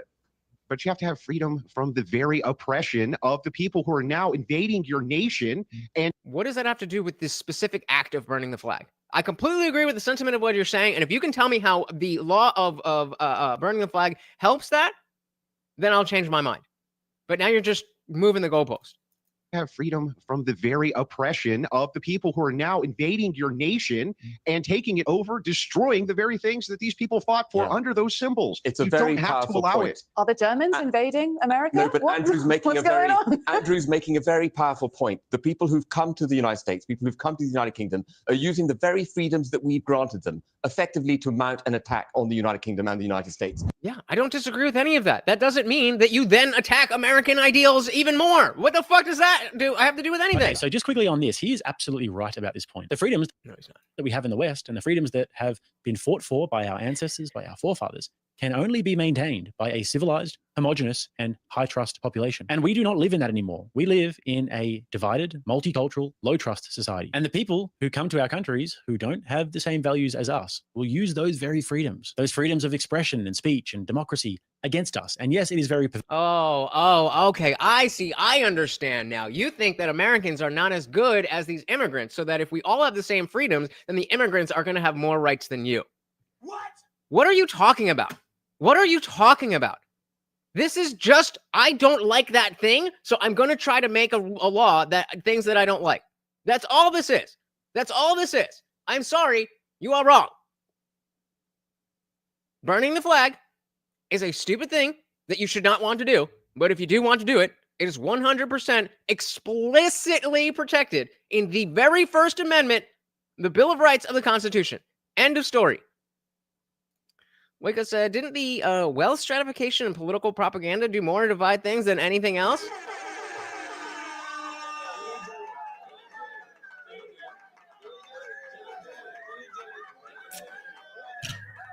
Well, yeah, right, and exactly. So it's like, where's the law against that? It's a dumb conversation. So let's move on. We got Abba and Preach. She got a Nike deal after this. Let's see. I'm not gonna resist, but I'm telling you that we was arguing. I didn't assault him. I didn't do anything wrong. But the fact that you guys are doing this to me and he's a man in this situation, I'm gonna comply. What does that mean? All right, today's topic. So this is Olympic runner Sha'Carri Richardson. She has an Olympian? An Olympian? partner. She, I think, won silver or gold. She did pretty well. Am I crazy? Wow. Yep. So getting Congress to do a thing we want is like talking to a brick wall. But that's kind of the point. The wheels of the wheels of justice, but the wheels of government are supposed to move slowly. We don't want the pendulum swinging back and forth. So that's kind of a good thing. But if we're working towards a common goal, then we will get there. Olympic runner Sha'Carri Richardson. She has a partner. She, I think, won silver or gold. She did pretty well. Am I crazy? Wow, she's a whole underdog. But she got a partner who's also a runner. Yes. And they got in an altercation recently where essentially she started putting hands on him. Body cam footage came out. She's a runner. She's a track star. Sorry, thank you. Who sings like that? No. My name is Sha'Carri Richardson. I have no problem with letting you know who I am. Haven't put my hands on him. We had an argument. I will be honest about that. An argument, and that's pretty much it. So there you go. I mean, you admitted it. A shout out to Viewerski with a $10 PayPal. Thank you. So very, very much. Oh my goodness, another treat for Morty. We are getting close to that peanut butter. 75% of you said we're going to get that peanut butter tonight. And he definitely has been very patient. Thank you so very much. We are now 2 out of 15 and 15 out of $50, guys. Let's hit that goal. Thank you so very, very much. And of course, new sponsor of the stream. Very much appreciated, sir. Haven't put my hands on him. We had an argument. I will be honest about that. An argument, and that's pretty much it. So here's footage of them. She grabs him in the airport. You can kind of see her. And him, he's trying to move away. She hounds him down. You know, you can see her pushing him, shoving him. That looked like a punch. Yeah, people walking by, no one doing nothing. Just being all up in his face because, oh, girl, you ain't gonna do shit. You ain't gonna do shit. Why would they? Fair. Then she puts his hand on him, pushes him right into the wall. Yeah, I ain't helping. If I see something like that, yo, that's y'all's business. This is already now on Aber and Preach. I don't want to be involved in that at all. Thank you. Yeah, people walking by, no one doing nothing. Why would they? Fair. Then she puts his hand on him, pushes him right into the wall. Oh, this is pretty good push. Threw him right into the wall. She's body checking him a little bit. She's not letting him go. She's basically stopping him. Yeah, because she got them sprinter lane. Yeah. So he was asked about it afterwards because essentially, apparently security gets involved, which will show you the body cam footage of that. But this is him talking about it. You know what I'm saying? I feel like it was just a sucky situation all around. Like, I don't feel as if like she should have been arrested. You know what I'm saying? Like, I mean. See, this is what happens. This is what. Come on. There we go. Shout out again to TV Viewerski. It's just what happens. It's just how women are. I don't think they should be treated equally. This is what happens when you're raised by a woman. It's a sucky situation all around. Like, I don't feel as if like she should have been arrested. You know what I'm saying? Like, I mean, people have discussions and emotions and stuff like that. And she have like things that she needs to work on for herself, of course. And so do I, so do you, like everybody. And I'm the type of guy, like, I'm in the business of just like extending grace and mercy and love. And I feel as if like I don't try to look at obstacles either. Like, I just look at like situations like this to just like, take a step back, analyze yourself mentally, and then just try to analyze yourself mentally and understand why the fuck you're putting up with that shit. See what you can do to be of this stuff so that you can. Okay, so he's basically saying no, she doesn't deserve it. I forgive her. Shit's not that big. All right, now let's go watch the body cam. The argument pretty much is a liar. He lied about a couple things that's personally. Them nails, sorry. I knew you was about to make I see the nails. I knew. Can I not say when nails come out of the screen? Shit. I feel like I said Candyman 5 times in front of a mirror. Something trying to claw me. Oh, look at that. Apparently she runs with these. Yes. Oh, honey. Aerodynamic. Bruh. There's got to be. I mean, swimmers shave their legs. There's got to be some wind resistance when you're out there like a bat. Jesus, how should I fly away? Claw me. Oh, look at that. Apparently she runs. Come on, bro. What are we doing? With these. Yes. Oh, honey. Aerodynamics. And you heard what she said at the beginning? Haven't put my hands on him. We had an argument. I will be honest about that. She said, I haven't put my hands on him. So technically she's saying the truth. Because if she's saying, I didn't put my hands on him, we had an argument. I'm going to be honest about that. She means that she's not. Yep, you wait until you get there. That's not a 30,000 foot conversation. And maybe you get in the Mile High Club before you land. But as soon as we touch down, done. Being honest about the other shit. Just saying. Okay, that's how you understood it. Okay, fair. That's an interesting read. No. No, I didn't. Yes. No, she's looking at the cops right now, and she's basically saying, "Yeah, we just argued." No, my neck hurts from that reach. Hey, listen. No, oh my God, Nick is on fire tonight.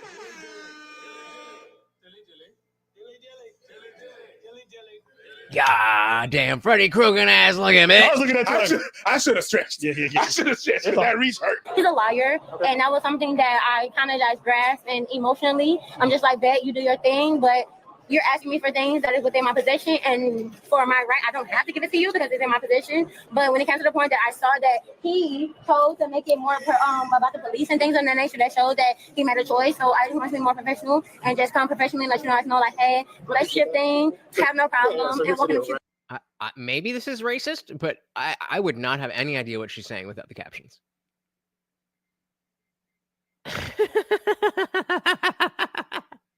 Look at him! Just look at him! And just come professionally and let you know, like, hey, relationship thing, have no problem. How do you use your phone? Like, how do you wipe your ass?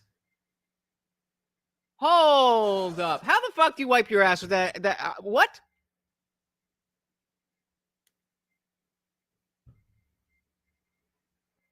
You know what? I'm gonna give her the benefit of the doubt, and I'm gonna assume that as an Olympian, she's got a bidet. I'm gonna assume. Other than that, exactly. I'm going to assume that for my own mental health. My own mental health. I was dating this girl, and she started acting crazy. So look her up online. She had a newspaper article about her jumping out a second-story courthouse window, handcuffed to evade justice. Well, that's love. Just like how you flick the bean is a better question. Welcome, yeah, that is a good question, right? Welcome. We got Dylan Soup. Welcome to the party. Very good to see you. And of course, we got equality and deference because vagina over on Rumble. Welcome to fucking Raptor Talons. Indeed. Miss Olympia is a Raptor. I want to be more professional and just come professionally and let you know, like, hey, relationship thing, have no problem, and welcome to you guys. I'm not hiding. Right. Mm-hmm. Was there any type of physical assault? No, I didn't touch him. He didn't touch me. I don't know, dude. I don't think so. I think it's like a whole thing to go and have those done, and then it's like that for, I don't know, like a month or what. I really don't know, but I think. Well, he said they are also referred to as involuntary circumcises. Yikes. I don't want that anywhere. You don't have to use your mouth because I don't want any of that near me at all. I said, welcome back. Thank you. And it said liked and shared. Thank you so very, very much. You guys know how that is absolutely easy and totally free to like and share. And it helps out the channel so very, very much. Again, it doesn't even matter if you think that anybody's going to click on the link. Just by you telling YouTube, X, or Rumble that you want more people to see this, they will show it to more people. So please do share and like. Thank you so very, very much. Let's dive right back in. You guys, I'm not hiding. Right. Mm-hmm. Was there any type of physical assault? No, I didn't touch him. He didn't touch me. You just said you hit him. What are you doing, sir? I'm all right. I'm good. No, okay. But I have to put it. I'm so sorry. You're grabbing me right now. Yeah, because you're under arrest. I'm under arrest right now. Christian, are you serious right now? Okay. Under arrest for assault for DV. I didn't assault him though. We have you on video. I literally was we were having an argument. They waited. Are you guys hearing a beeping? I'll tell you when I hear it. Like maybe it's coming out of here. It's like beep, beep. No? For the replay, basically, when you play sports, you should be, you should be used to that. Okay, like the officials, they come and then they see that it was foul play, and then they wait for the cam for the replay. Are you saying that they got VER? I'm just saying VAR. Reviewing the play. Hold on. In football, you know what they do? She on Mad TV. She couldn't make it to SNL. Just Mad TV. I mean, hey, Mad TV was always better. It's like a way lower register, but it's a very similar thing to that. I think it might be this, or it might be something in my headphones, but nobody said anything, so I'm gonna assume it's fine. Got VER. I'm just saying VAR. Reviewing the play. Hold on. Reviewing the play. They go look. This right there. Nobody heard anything? Yes, in the little booth. They went like that. Get back. You're too close. Get back. Can I see? And the different angles. Another one. It's like a nigga got sawed in half. It's obvious. He's like, I need another angle. Yes. You have to turn your monitor on. And then niggas like, no, not the floor. Very familiar with the sounds of the floor. I know that. I know that's true. You have to turn your monitor on. And then niggas like, fuck you! Even though they saw it on the big ass, and everybody saw the niggas and they play it. The team that I know they play it. They play it. So Even what when else you we do got? play, they got sometimes it's really close to call. Oh, we got a response video. Oh, all right. So you should be used to that. They just rent an instant replay, and she's just yapping. I'm not gonna resist, but I'm telling you that we was arguing. I didn't assault him. I didn't do anything wrong. But the fact that you guys are doing this to me and he's the man in this situation, I'm gonna comply. What? Thank you, brother. Thank you. I mean, this whole interaction was just like sexism from the jump, right? Weird. Like, we was just talking. It's like, no, you put your hands on him and shoved him into a wall, kept pushing, stopping him from going where he wanted to go. What does And a lot of people won't care because it is a woman involved doing this kind of stuff. That's a reality. But she said, and he's the man in this situation, which is code for it should be okay for me to do what I did to him. Yeah. Because I'm just a woman. Yeah. But you have me on camera, but at the same time, what he has on camera, I have my phone, show something different. So if I need to show that, I will. You have your cameras all around here. Okay, but I have my phone that shows something different. It's like, hey, you got. Yeah. Preach cut his locks like maybe 2 months ago, I think. I'm used to it now, but I mean, damn, that's a big deal. That was a look. Yeah, they gone. He's just another black dude now.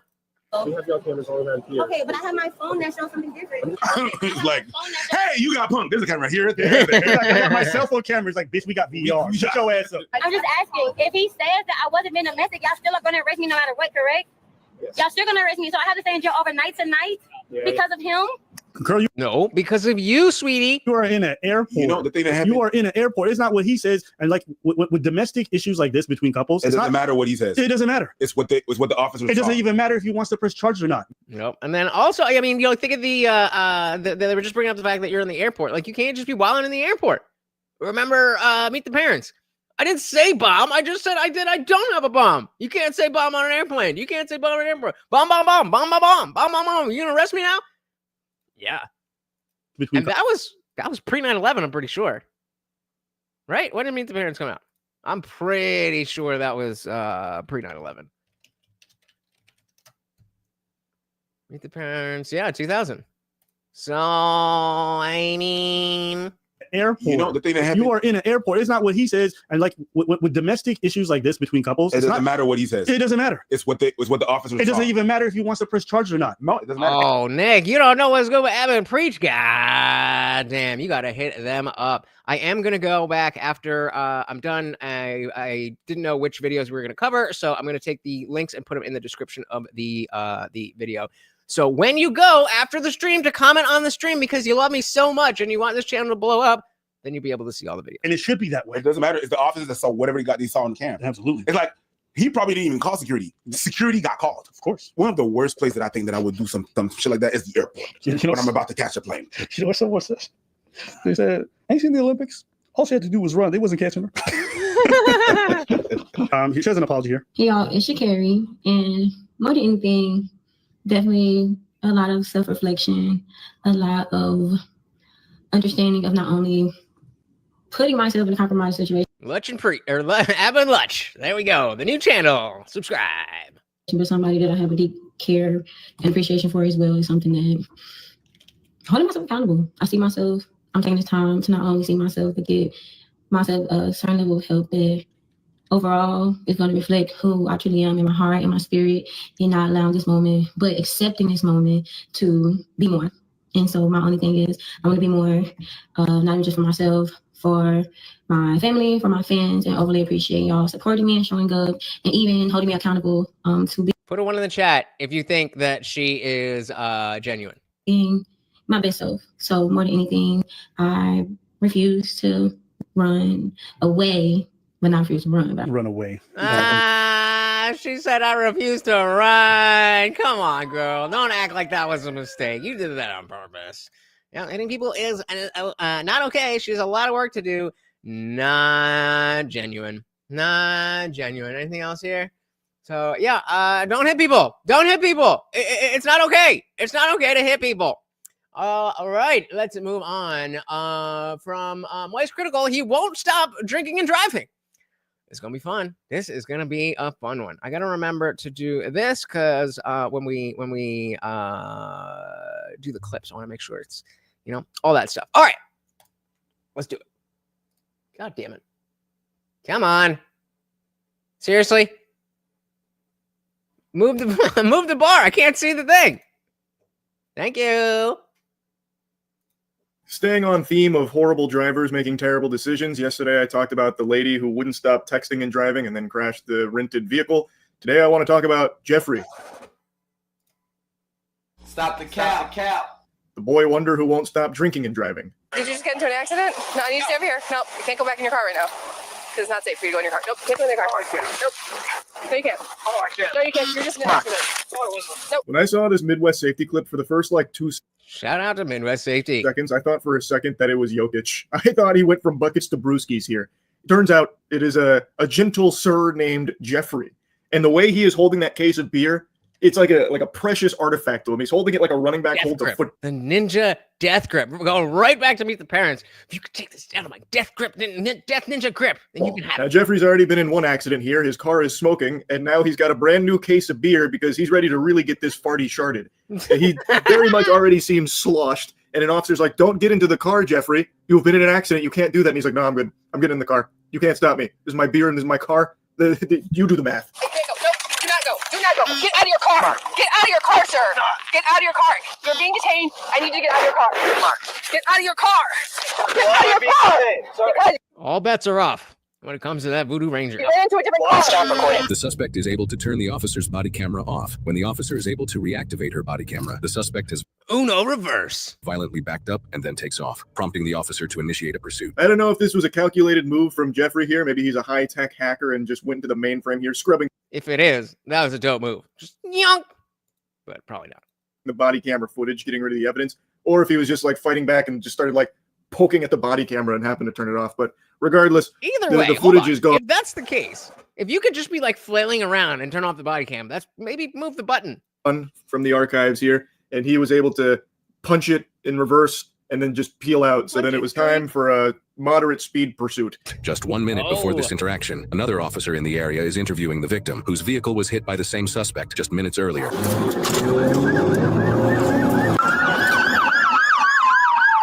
Pursuing southbound on Abbey. There's 3 Sheffield. I'm just staying back, blocking traffic. Slow speeds, 30 miles an hour. Almost hit one of the units.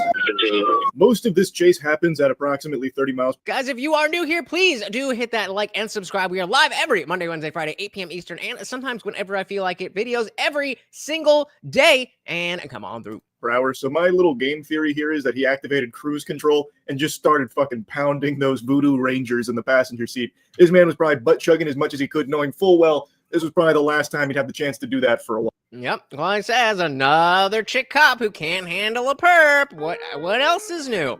What else is new? He went full OJ. You never go full OJ. Next, he's going to be stealing propaganda from eBay. This man was probably butt chugging as much as he could, knowing full well this was probably the last time he'd have the chance to do that for a while.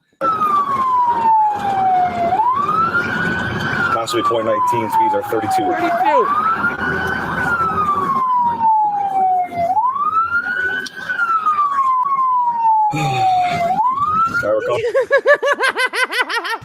Did you guys hear that sigh?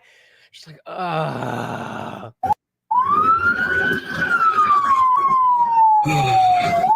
We're calling up the golf. A big sigh from the officer here. So you can see Jeffrey's not exactly staying in the lane. He is swerving all over the place, dreadfully. The man is hammered, and he is only continuing to get more and more inebriated because you'll see here towards the end, he is actively drinking during the chase. Well, I mean, he's about to be in jail. You better get it up as much as you can. And yeah, Bucks is saying you can actually get better at drinking and driving the more you practice. Not only that, but if you practice, well, really anything. If you do anything drunk, you're more likely to like I forget exactly what it is, but like I was in college. We were talking about this, and we were saying if you smoke when you're studying, then you should definitely smoke before you come and take the test because your brain is in that mindset. And so the more you do anything, the better at it you're going to get. Not only that, but the state of mind that you're in when you learn to do it initially is going to affect how well you can do it in that state of mind. Shout out to Brandon Murphy. Welcome, welcome, welcome to the party. Very much appreciated. Always good to see you, brother. Inebriated because you'll see here towards the end, he is actively drinking during the chase. Like, I don't even think he recognizes that he's being chased. I really think in his world, he's like, he's right now in like the fucking battle bus partying. Golf. Speed's 32. Coming up to Antoinette. He's all over the road. Definitely Court 19, I'd say. He's not all over the pedal, just all over the road. Yeah, look at all this smoke pouring out of his car. He comes dangerously close to head-on collisions with cars multiple times. I can only imagine what it was like to see this unfolding as you're just like driving home at night and there's this fucking lunatic just going like this with the steering wheel coming right at you. I'd rather see it from if I was walking on the other side. So, you know, I'm safe. He ain't going to hit me on the shoulder. But I'm just, you know, it's just this car coming towards me at 30 miles an hour with a fucking cop behind him. That must be terrifying. Also, I tell you what, those mailboxes must have been sweating seeing this douchebag coming through. The amount of times he gets close to kissing those mailboxes is astounding. He is like right next to them, shaving them with his car so many times on this chase. With an electric or a straight razor? He's here. Still northbound, past the Hemlock. Speeds are 29. Oh, that was a brick one. He almost hit the brick mailbox. Hemlock, speeds are 30. All right, he's getting on. Oh, no, he's shit-faced. He's shit-faced. He's already crashed. They already had him out of the car, and he was holding on to his Voodoo Ranger and got right back in. He is shit-faced. We're past the Hemlock, speeds are 30. All right, he's getting on, going the wrong way on oh, 90, Jesus. The wrong way. Now we're getting dangerous. After a slow stroll around the area, taking us on a bit of a tour, things are getting serious. He finally decides to just go the wrong way on the highway, and that's when the officers decide, we've got to do something about this. Now it's even more dangerous. So now they're readying the pit maneuver. Oh my God. Oh my God. Can you imagine? And like when I don't know if you guys remember this, or maybe it's not like a very unique thing, but there was a PS2 driving game. I couldn't tell you what it was, but it was a racing game that was on the track, and there was on the screen there was a line that like how to take the turns and like the ideal path. And so like when you're coming on a turn, then you want to go all the way to the outside and then take does anybody know what I'm talking about? And when I am on these exits, I'll go way outside and then pull in. And I wouldn't see this fucker. And that is a head-on collision. Let me know if you guys know what I'm talking about with the line thing, because I could find it. But I think maybe it was. So, okay. But you... Hold on. Let's just do... Gran Turismo driving line.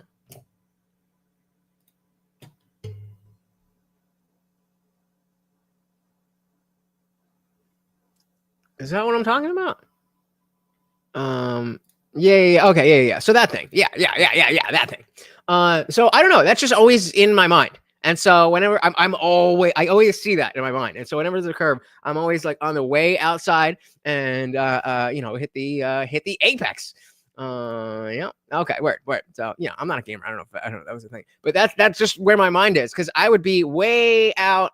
I would be way out here, and then I would be pulling in down over here. So like right in that spot. Yikes. Well,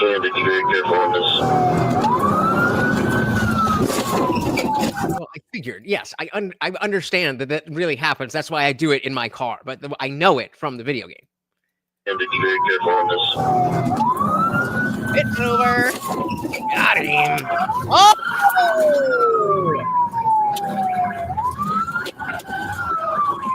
Failure number 2. Another one.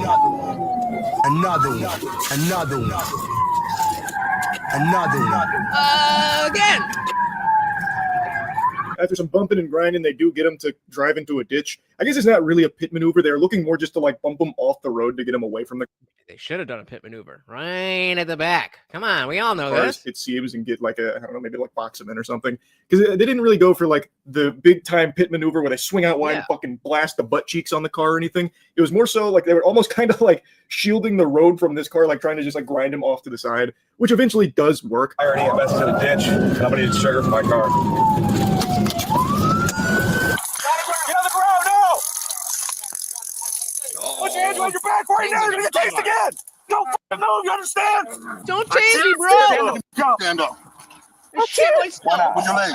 Stand up. I cannot stand up. Slim Shady goes I'm drunk as shit and you just tased me 5 times. I cannot stand up. on about how he can't stand up here after they've tased him. So he crashes his car into the ditch. And oh man, I recently got a new car, and like it's not a fancy car. It's just a 21 Nissan Sentra. But I was driving a Chrysler 200 before that, and so the slight upgrade in the I don't even know what part of the car it is, but it feels a lot sturdier. And it's like, oh, it does, so I can really pull it, and it doesn't feel like the car's gonna flip over. But fuck yeah. And then he immediately tries to run through the forest there. He does not get far. I love my Sentra. I don't think he knows where he is. So this man was probably just like running into like a tree, like an NPC stuck on a wall. Are you someone who only drives American? Actually only made it like maybe a foot or two, despite bailing out of his car pretty early. Okay, so Katja, you're driving, you drove down the ditch? You motherfuckers. Come on, brother. Nah, bro. Nah. Listen, you guys are nothing. Listen, we dealt with nothing. I live in America. This is America, Jack. So do we. Well, so do we. Yeah, right? So do we. I live in America. You gotta stop drinking, Jeff. No, I live in America just as Nissan's Japanese too. What the fuck are you talking about? you do. Just as you do. What if I mean, I'm with you. Japan absolutely makes the best cars, and I love Honda, but my Nissan's great. see this damn forsaken country, bro? Best of luck to you. Wish you the best. Now that was hard from Jeffrey right there. I live in America. What if I left this country, huh? I don't know what he was expecting the response to be like. No, wait, Jeff, don't make that threat. Don't leave. America needs you, Jeff. You're a hero. We need you, Jeff. We need you. Oh, all right. Let's move on. Again, we are going back to AJW. This is one thing that I did hear about, but I didn't get any details. The left-wing conspiracy of, I don't know whether it was Blue Sky, not Blue Sky. I don't know, but you know, the actual real version of what they tried to say happened with Tenet Media. I, again, have not seen any of this. Let's see what we got. An internet troll more attention. I want to address a piece that Taylor Lorenz wrote yesterday for Wired, an initiative aimed at boosting. Wait. Taylor Lorenz is the one that exposed them? Okay, I did not have that on like 2021 bingo card. TV said the day before Nick F made his speech about Nissans, it happened to me in traffic. What happened to you in traffic? Yeah, right. I mean, irony. All right, shout out to Taylor Lorenz for once. Broken clock is right twice a day. An internet troll more attention. I want to address a piece that Taylor Lorenz wrote yesterday for Wired. An initiative aimed at boosting Democrats online offers influencers up to $8,000 a month to push the party line. All they have to do is keep it secret and agree to restrictions on their content. Yep. No, Box. I mean, maybe you're saying this because you're on the left, but to me, it's a lot stronger coming from somebody who loves the people on the left. She's on the left, and hey, if she's going to expose them, then I'll believe her. She wouldn't say it if it was going to hurt her side. I know. I was going to say she wouldn't say if it wasn't true, but we know that is not true. She would say whatever will help her side, and this won't help her side. Literally nothing in this statement is true. Are you sure? The article is about Chorus, which is a nonprofit that I helped found to build up a creator ecosystem, which everybody says they want, but few are doing. Is that the so what you're telling me is that we should never have listened to anything that Taylor Lorenz said because she's a bad journalist, right? Okay. Yeah, me too. Maybe this is the 4D chess move. Get one of their own to rat out all of the rest of them. Give her a little bonus, and she gets everything. Everything! Oh. Which is a nonprofit that I helped found to build up a creator ecosystem, which everybody says they want, but few are doing. Is that the idea behind this group is exactly what I've been advocating for years. It's for years I've been saying the left needs to organize independent media in the way that the right has been doing. The left needs to fund independent creators the way that the right does. The right has won even arguably presidential elections because they're organized with regard to online and independent media. They're killing us. We've been so behind. Or maybe we just have better ideas and people actually agree with us.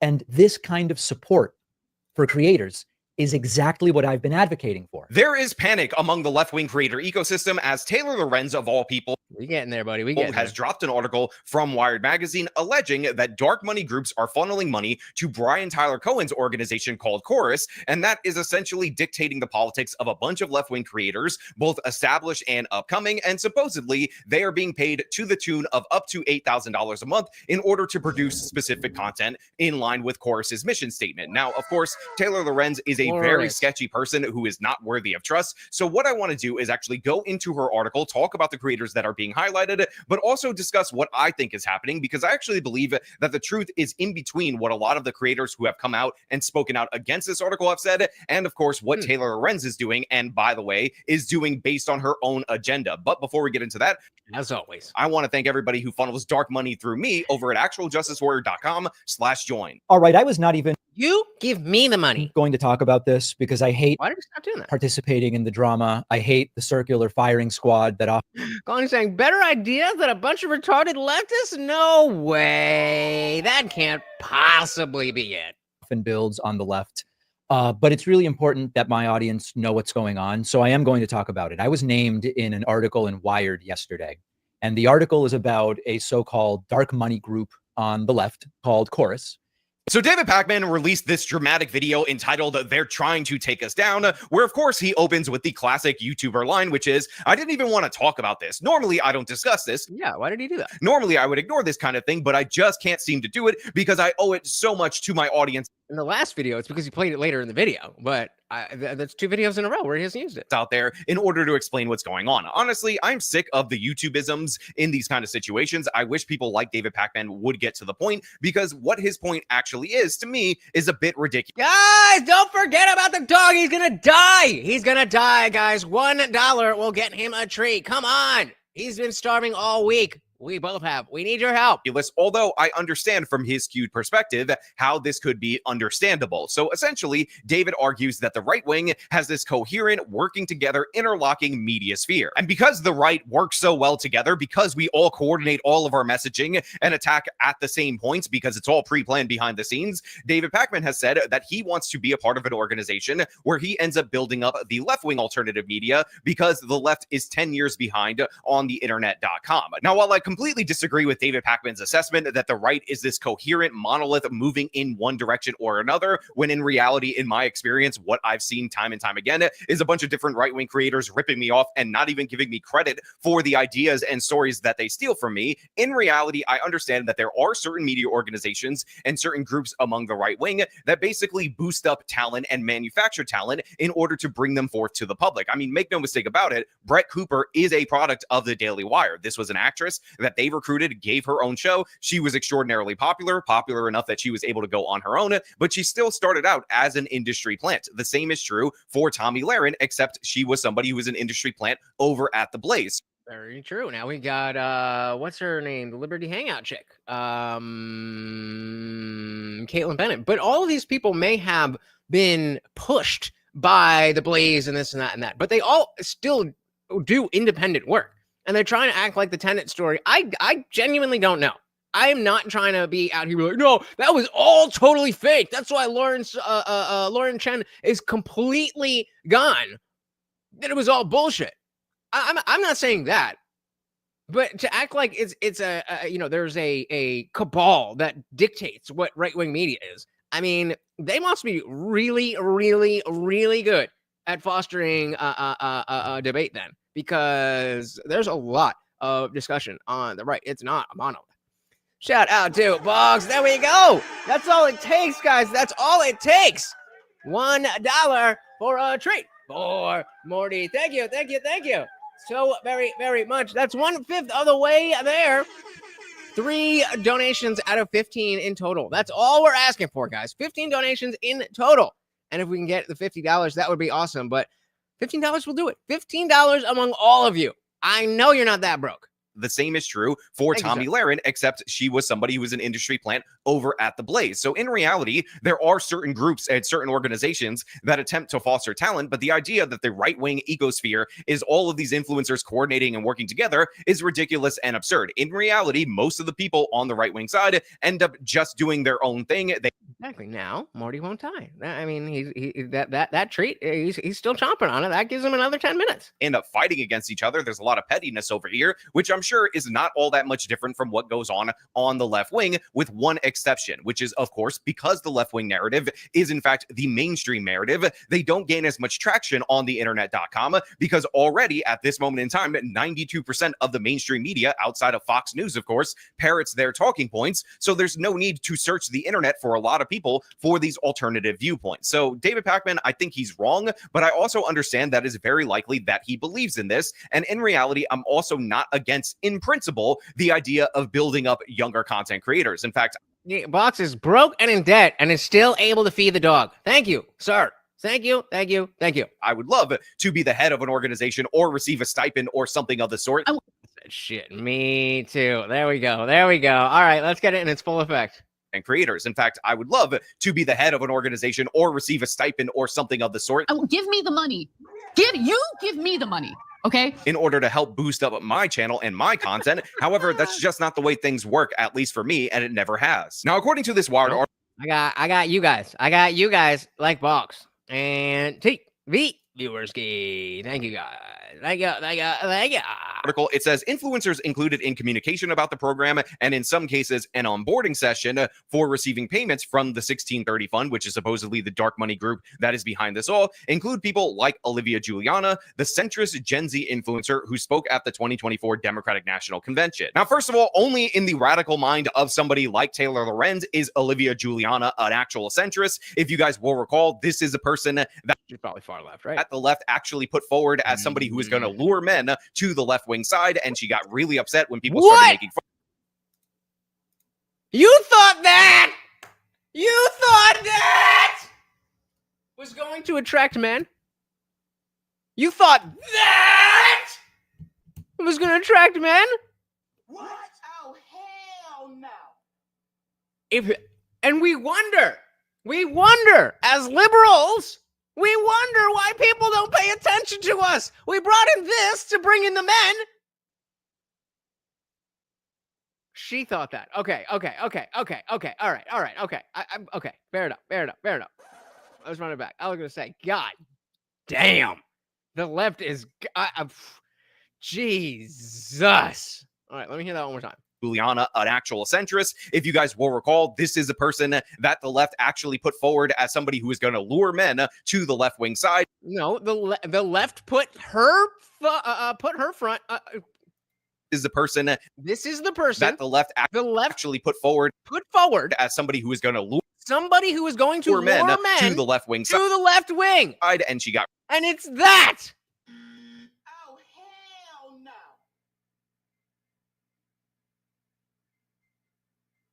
Trying to gaslight me. I'm listening.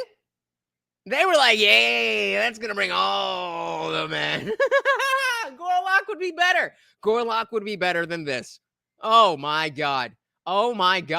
What even is this? There's probably more weight in this whatever, like, is it a neck or a chin? This 30,000 pound chin. There's probably more weight in that jowl than in my entire upper body. Jesus fucking Christ. I wasn't going to say anything about that. But you said lure men.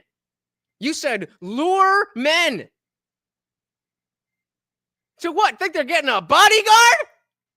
Really upset when people started making fun of her based on her weight because she said, oh, she is really speaking to men. She knows men better than anyone. See? And again, I understand why people were mocking her as well as the other people that they try to lure over to that side. Chloe said she has more chins than Chinatown. Because they seem to be completely out of touch and ridiculous. Remember, Taylor Lorenz, the author of this article, went on a podcast with a very flamboyantly gay person to talk about bringing men over to the left-wing side. And all they ended up doing was thirsting over Cenk's nephew during that particular episode. The other thing with Hassan, he's unreasonably good looking and like cool and dresses cool. Tell me about but it. You know what I mean? Like she missed it talking about Hassan. Hassan would be an influencer no matter what he was saying because he is hot. He is an influencer regardless of what he's saying. What do you mean? That already is the case. Very attractive and very cool and genuinely a good person too. I will say, like, Hassan is actually a cool, fun, good person. Now, look, if you want to learn a little bit more about Olivia Juliana, my friend Tony Ortiz over at Current Revolt actually did a lengthy sit-down interview with her so you can get an idea of where this person is coming from. But based on the fact that she was given a speaking role at the DNC, I am not surprised to see her on the list of influencers that they're trying to build up over at this organization. But in addition to that, we have a few others who, again, most of which I have not heard of. You have Lauren Pierta, a former Playboy executive turned political influencer who hosts a podcast for Occupy Democrats, again, another sketchy organization. Barrett Adair, a content creator who runs an American Girl doll-themed pro-DNC meme account. Sounds pretty lame. Suzanne Lambert, who has called herself a Regina Georgia liberal, which is kind of embarrassing in Stop trying to make fetch happen. my humble opinion. Aria Fodor, an education creator with 1.4 million followers on TikTok. Sander Jennings, a former TLC reality star, and older brother to trans influencer Jazz Jennings. Now, if you Oh, Jazz Jennings. And yeah, even we have the resident liberal saying Hassan is not cool or fun. He's the reason to boycott Twitch. And I am 100% in agreement with that, regardless of your politics. you guys don't remember, Jazz Jennings is one of those transes kids who was put through the procedure, which was broadcast on TLC in reality show form for entertainment. Just to be clear, this is legitimate sad music, not ironic sad music. At a very young age. It's embarrassing. It's ridiculous. And of course, there were a bunch of different articles and whatnot that Jazz Jennings and Jazz's mom talked about how Jazz wasn't doing the things to make sure you maintain your transness. And this was likely indicative of some kind of depression. But of course, they end up recruiting there. And of course, we have David Tapman and a few other people involved. Now, look, based on the I thought I was going to show the TLC clip. You guys have seen that, right? Where Jazz's mom is like, if she doesn't dilate, I'm gonna take her by the whatever and do it for her. Like, ew. This of creators right here, I am not surprised at all whatsoever. I said shit, me neither. Some of these people are being propped up by money from a left-wing organization in order to keep them functioning. In reality, this is actually the stated goal of Brian Tyler Cohen, who is the founder of this particular. Should we find it? Let's find it. Let's do that. That's where the side quest. It's just it's dark. Jazz caps. Jazz Jennings mom dilation.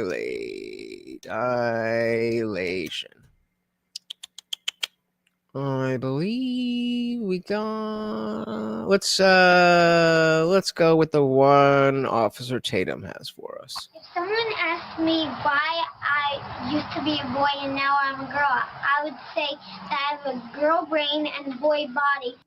Do you though? And I think like a girl, but I just have a boy body and it's different than you. Is it though? Is it okay to be different?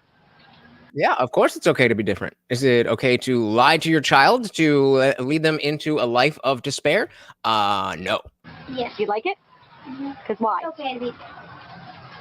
It's okay to be different because it just matters who you are. It doesn't matter if you're different than anybody else. It just matters if you're having a good time and you like who you are. Yeah, and I'm sure she just came up with that all on her own, and there's nothing that anybody told her that has anything to do with why she thinks that way. But with her, I'm worried about like her mental well-being and her dilation. The minute she leaves my house, we have a dilation problem. Meaning she doesn't want to be trans. You know, like 99% of children who say things like what we just saw Jazz say. It makes sense, but you're insane. That is a concern. When you don't have that watchful eye they tend to go back to old patterns. If you don't make them be trans, they tend to go back to old patterns. What? What? What are we doing? That is a concern. When you don't have that watchful eye, they tend to go back to old patterns. I have woken Jazz out of a dead sleep and taken the dilator and put the lubrication on it and said, here, you take this. Seems? Perfect timing. It seems forced. Well, listen to this. I've woken Jazz out of a dead sleep and taken the dilator and put the lubrication on it and said, here, you take this and you put it in your vagina. If not, I will. Seems forced. Not sure, though. You know, this is one of those nuanced situations. But Jazz is bad, even when I'm home once a day. I would be so mad if she goes away to college and that thing seals up. I will wring her neck. I will wring her neck if she allows her body to heal. I will wring her neck if she allows her body to heal at college as an adult. I mean, yeah, that is true. I don't really know what, but anyway, the point being that, you know, there's a brand new documentary on Netflix called Unknown Number, the high school catfish, and put one in the chat if you don't want me to spoil it. I don't know if there's anybody of you out there who has seen something about it that wants to see, and like to talk about it, I have to spoil it, but I feel like a lot of you are not really like up on Netflix documentaries. Put a one in the chat if you do not want it spoiled. I'm gonna let this play for a little bit and give you the chance, and then we're gonna talk about it. Ladies and gentlemen, I'm trying not to scream. I'm in a hotel room. Dilating. I don't know if you guys understand what that means. So when you're a man, you have a, you know what? And if they want to turn it into a woman thing, they got to cut it. I'm going to tell the truth because some of y'all need to know what you're going to expect. They go peel that thing open like a banana. They cut it and they tuck it and they push it in there. Now, the thing is that the body isn't made to do that. So what happens is if you don't keep it dilated, meaning that you don't put something in it and keep it open, then the body is going to heal itself. Because it's a wound.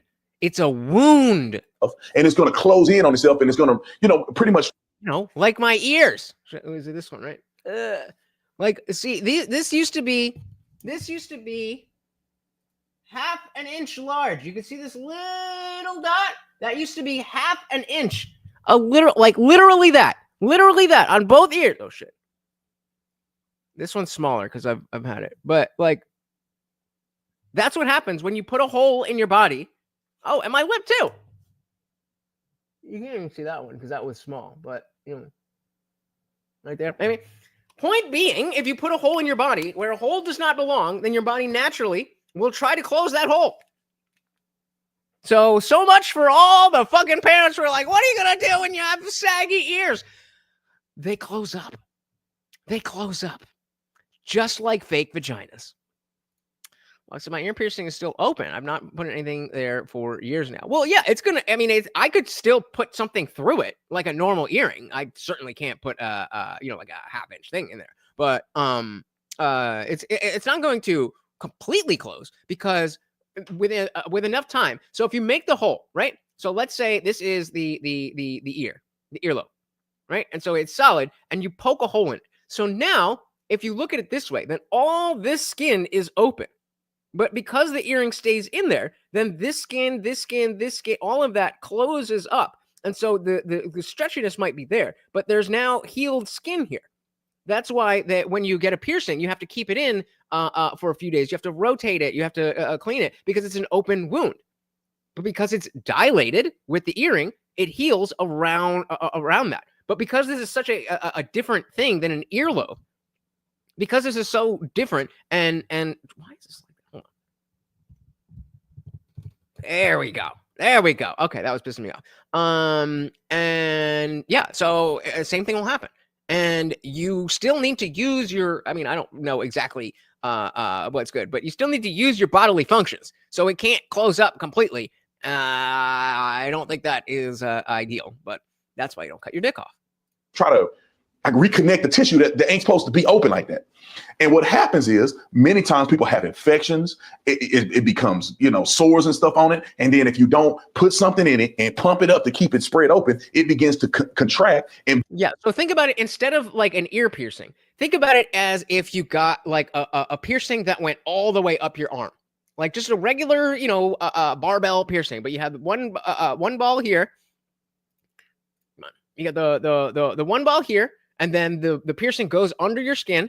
And then here, so that skin that is over the bar, there will be a healing underneath, and there'll be two layers. So that will be closed. But the actual space where the bar is, because again, in the earlobe it's just a hole, but in that it's a tube. So the tube itself is going to close. Begins to reheal. Jazz has had a very difficult surgical course. She had a very incredible first surgery. Hey, we know her. We know her. That's why she was in there. Where do we know her from? Tell me, you know it. There's only a few options. Where do we know Marcy Bowers from? A very difficult surgical course. She had a very incredible first surgery. It went seemingly very well, but there were problems. And that prompted a second surgery, which I was not a part of, unfortunately. Yeah, this has been a real journey, hasn't it? We knew it would be tough. Is that a man? It turned out tougher than any of us imagined. Taking Jazz on as a woman? What the fuck is going on in this room? A patient for surgery, we knew it was going to be a one-of-a-kind surgery. She's one of the first to have undergone complete pubertal suppression and lack of growth of the skin and other tissues, which we rely on as surgeons to do this operation. And we don't have the experience of having said we've done 50 of these. I was just not expecting her to have a complication as severe as what she did have. So for it's almost like, this is uncharted medical territory. The rest of her life, she has to have somebody or herself dilate. See, when you're 4 years old, they don't tell you that. When you're 4 years old, you don't understand that's what it means to be a woman or Well, but Jazz is on video saying it. What do you mean, Officer Tatum? Jazz is on video saying it. create yourself as a woman. These people are ill to me. The parents are the problem. And already you can see in the videos that we played, she's having regrets. A typical morning. And Quality said the blunt explication of trans mutilation is stomach turning. You can say that again. You can say that again. The only reason that there is so much transness and abortions is because people don't know what the fuck those things actually are. Morning's breakfast. Fast food. Wait, what? Hey, she's having regrets. A typical morning's breakfast. Fast food, maybe a donut or two, and then maybe 2 bagels. Fast food and a donut and 2 bagels? Like, I know I'm tiny, but sometimes I can't even finish a whole bagel. I don't usually eat breakfast, so that's probably a lot to do with it. But god damn, 2 bagels and a donut and fast food? And you think that a penis is your problem? You think a penis is your problem when that's what you're eating for breakfast? Haram. But she's a doctor. She's a doctor. She's it's gender affirming care. And to answer the question, this is the doctor that was in What is a Woman? Don't judge her by that. I'm just shocked. We're not putting What the fuck was that? food, maybe a donut or 2, and then maybe 2 bagels. I don't judge her by that. I'm just shocked. We're not putting butter on it right now, Jazz. I know. No, you need to chill right now. No, you need to chill. Even when we think we're I need butter. doing something right, she falls off the wagon. How much butter did you put on the pasta? Put 1 tablespoon. You Guys, measure it? no, that's not 1 tablespoon. I do experience fat. I wonder if there's some type of, I don't know, like issue with Jazz's mentality and it's manifesting in food. Is there anything abnormal or irregular going on with you, Jazz? Shaming from my family. It makes me feel really humiliated. Yeah. Well, I said she's a blimp for a reason. Come on, I need you to get up. This isn't going to cut it at Harvard. I'm not going to be here to get you up. At least Greg and I are around to prevent her from oversleeping. What's going to happen when we're not around? You got to really consider whether you could even go up to school. As long as I get off my lazy ass, then you keep making empty promises. You're like, I got this. I can do this. I'm going to change. I can tell you that it's different now because it's now or never. Not, though. It's now or never at this point. Prove it, because you're all talk. Oh my god. The amount of pressure I mean, I feel you, bro. I feel you. The amount of pressure. Oh, Box, please, brother. Please, brother. Let it go. So that's what happens when you put a guy on female hormones. Bingo. Yep. The aliens are running the show. Yep. Claudia said, I'm thinking Chris Farley and SNL. Lay off me. I'm starving. And I wish that they would tell these young people, and this is why we always advocate that you should not transition kids like that. Give them some time to grow up, to figure out what's going on before you push them into something that cannot be reversed. You will. I hate to say this because I really am not trying to hurt people's feelings. You will never, as a biological male, you will never be a woman. As a biological woman, you will never become a man. There's no way you will become a man. There's no way you'll become a woman. There's a lot more to being a woman than put lipstick on and a wig and a dress. Yep. Preach, brother. And so the point of showing this is that there are parents that are fucked in the head. And so I'm talking about this documentary, and it opens up talking about this high school couple, high school freshman. You know, we got the football player. I don't know if she's a cheerleader, but popular, whatever. Typical story. And then all of a sudden they start getting these mean text messages, and like they start getting harassed. And it's stuff talking about, oh, your boyfriend did this to me. Everybody thinks you're ugly. Everybody thinks you're stupid. Stuff that you would expect from high school age girls and stuff like that. But it's getting severe. It's like 50 messages a day, every single day for 2 years. And they get the cops involved. They get the FBI involved. They do all this stuff. And by the end of the documentary, and I remember thinking, I was watching it and I was like, okay, this is interesting enough, but there's like 30 minutes left. Like what? Like, tell me who it is. What else is there to learn here?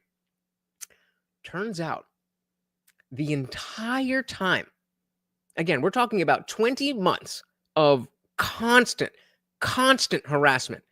Apparently, the girl's mom lost her job, and I personally think she wanted to fuck the boyfriend. And so she got a fake number, and she started harassing the both of them to the point where they broke up. And then the dude, remember, these are 14, 15-year-old kids, goes and meets another girl. And then the stalker is harassing that girl, going to family members. There was a picture from a family Christmas. And so but before they knew it was the mom. And so, like, how the fuck did you get this picture? There was like 9 of us here on Christmas. The whole time it was the mom.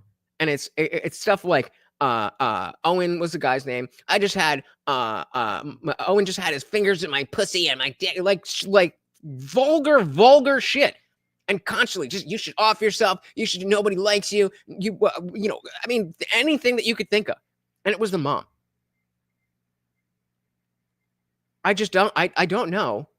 Number one, I don't know why she sat down for that documentary, because she looks terrible. But I am so glad that it's just another example of, like, look, parents, yes, when we talk about laws and society at large, we have to trust the parent, the parent in general, more than the government official.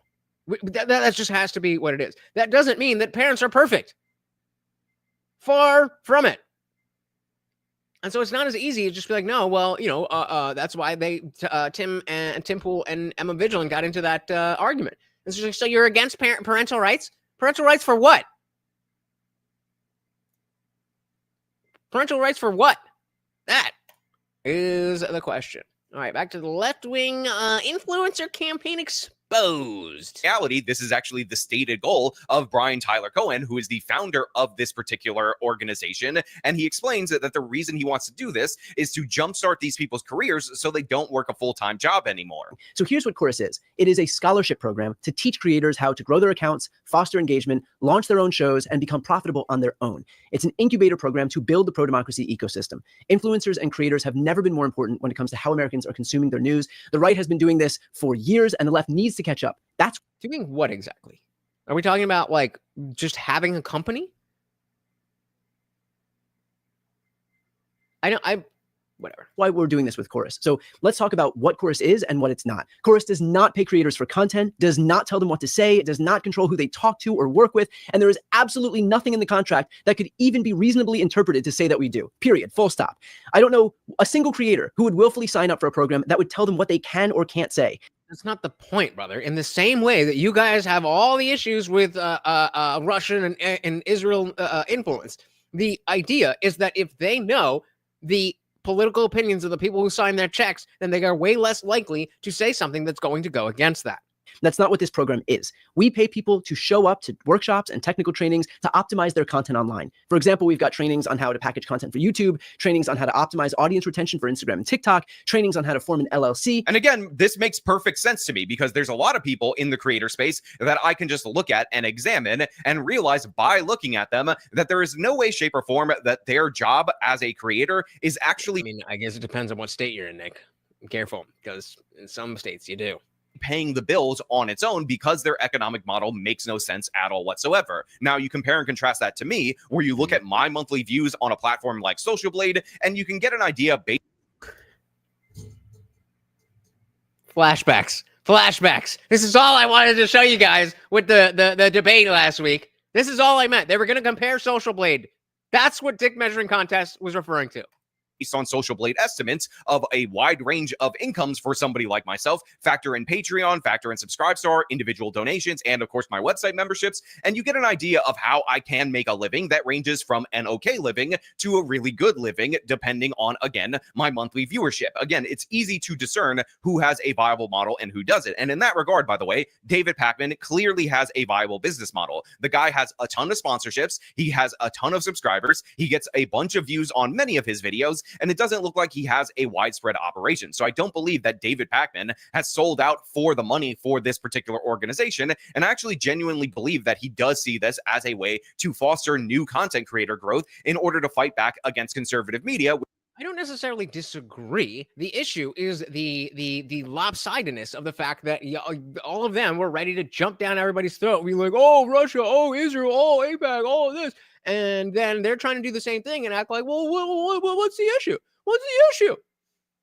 Hypocrisy. Guys, we did just pass the 2-hour mark. If you would like to keep the party raging, you know how to do it. Remember, every donation comes with a treat for Morty, and we can hit that swole goal. Let's get him that peanut butter. It's right there. It's been sitting there for 2 weeks. He is dying for it, guys. Come on through. Which, of course, he doesn't understand fundamentally why it has grown so big. It's because, unlike his content, which is very anti-Trump, Trump bad, which is very similar to the mainstream media, conservative media or online conservative media provides an actual alternative to a mainstream narrative. Now, the article is riddled with inaccuracies, and they're not minor inaccuracies. First and foremost, this group has nothing to do with the DNC. People writing saying the Democratic Party is telling people what to say.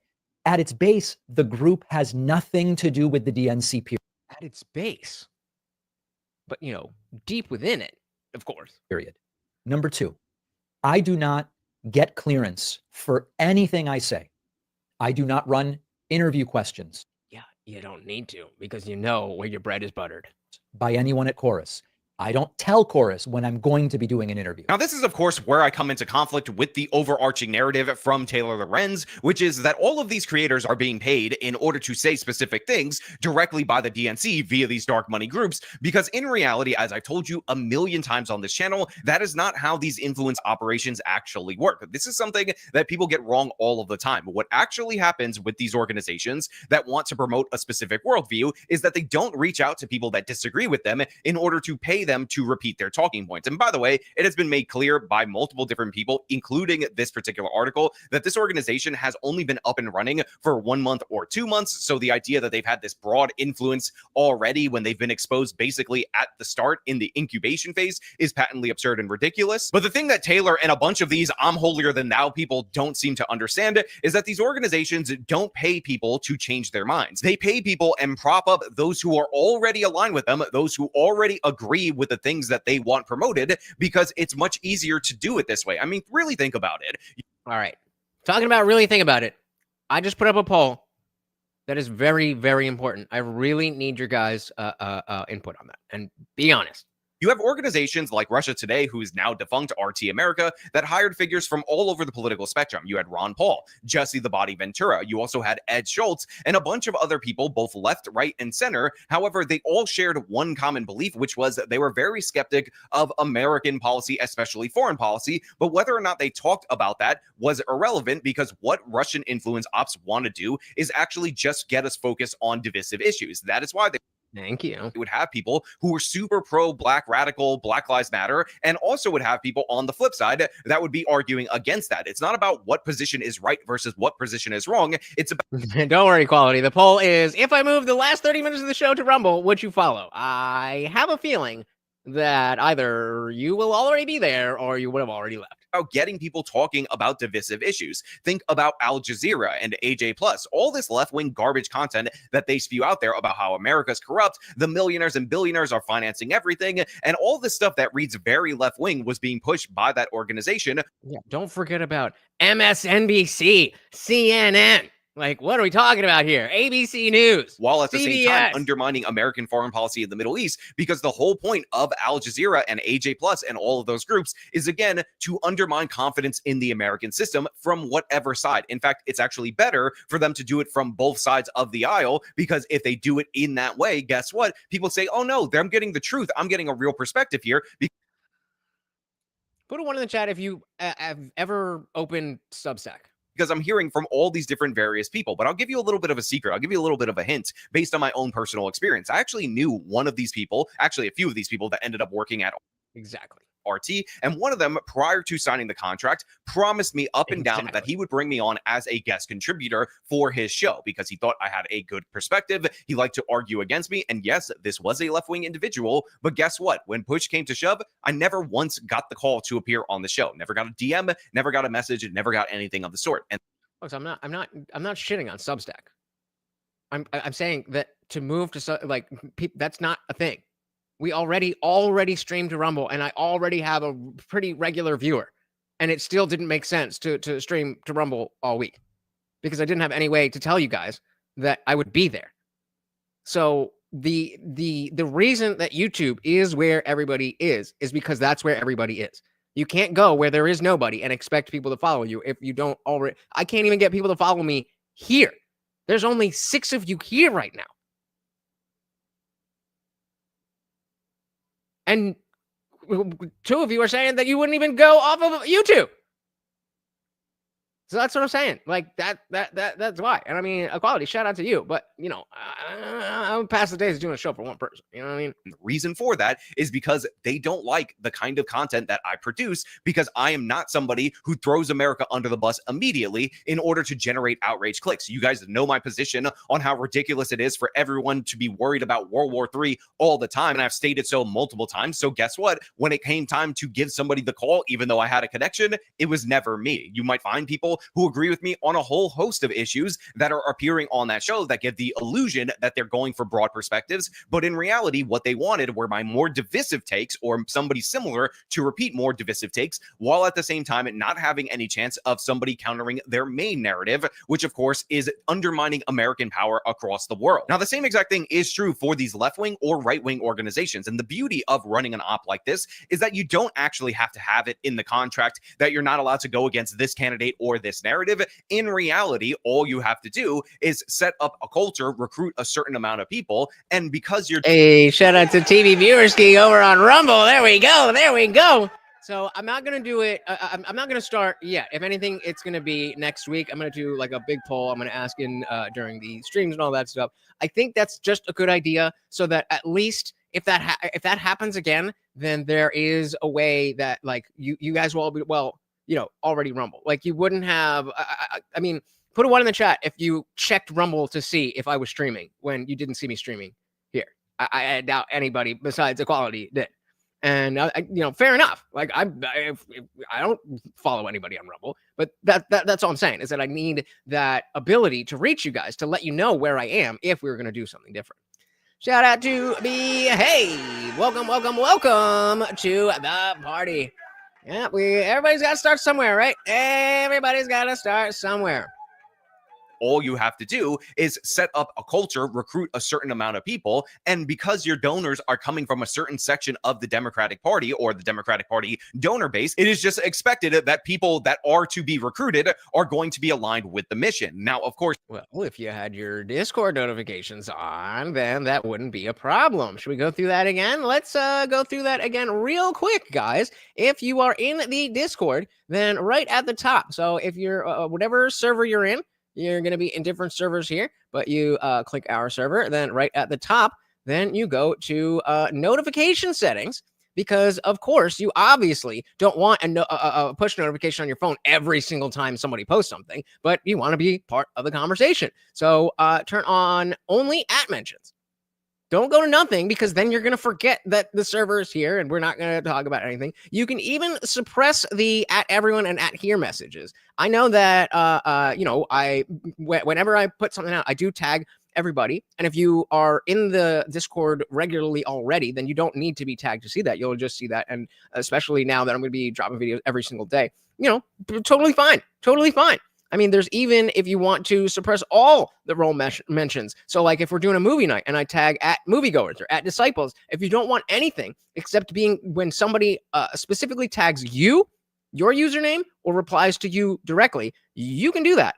Only at mentions right there. One more time. Oh, I'm clicking on my screen. One more time. You go to where the channels are up on the top, notification settings, only at mentions.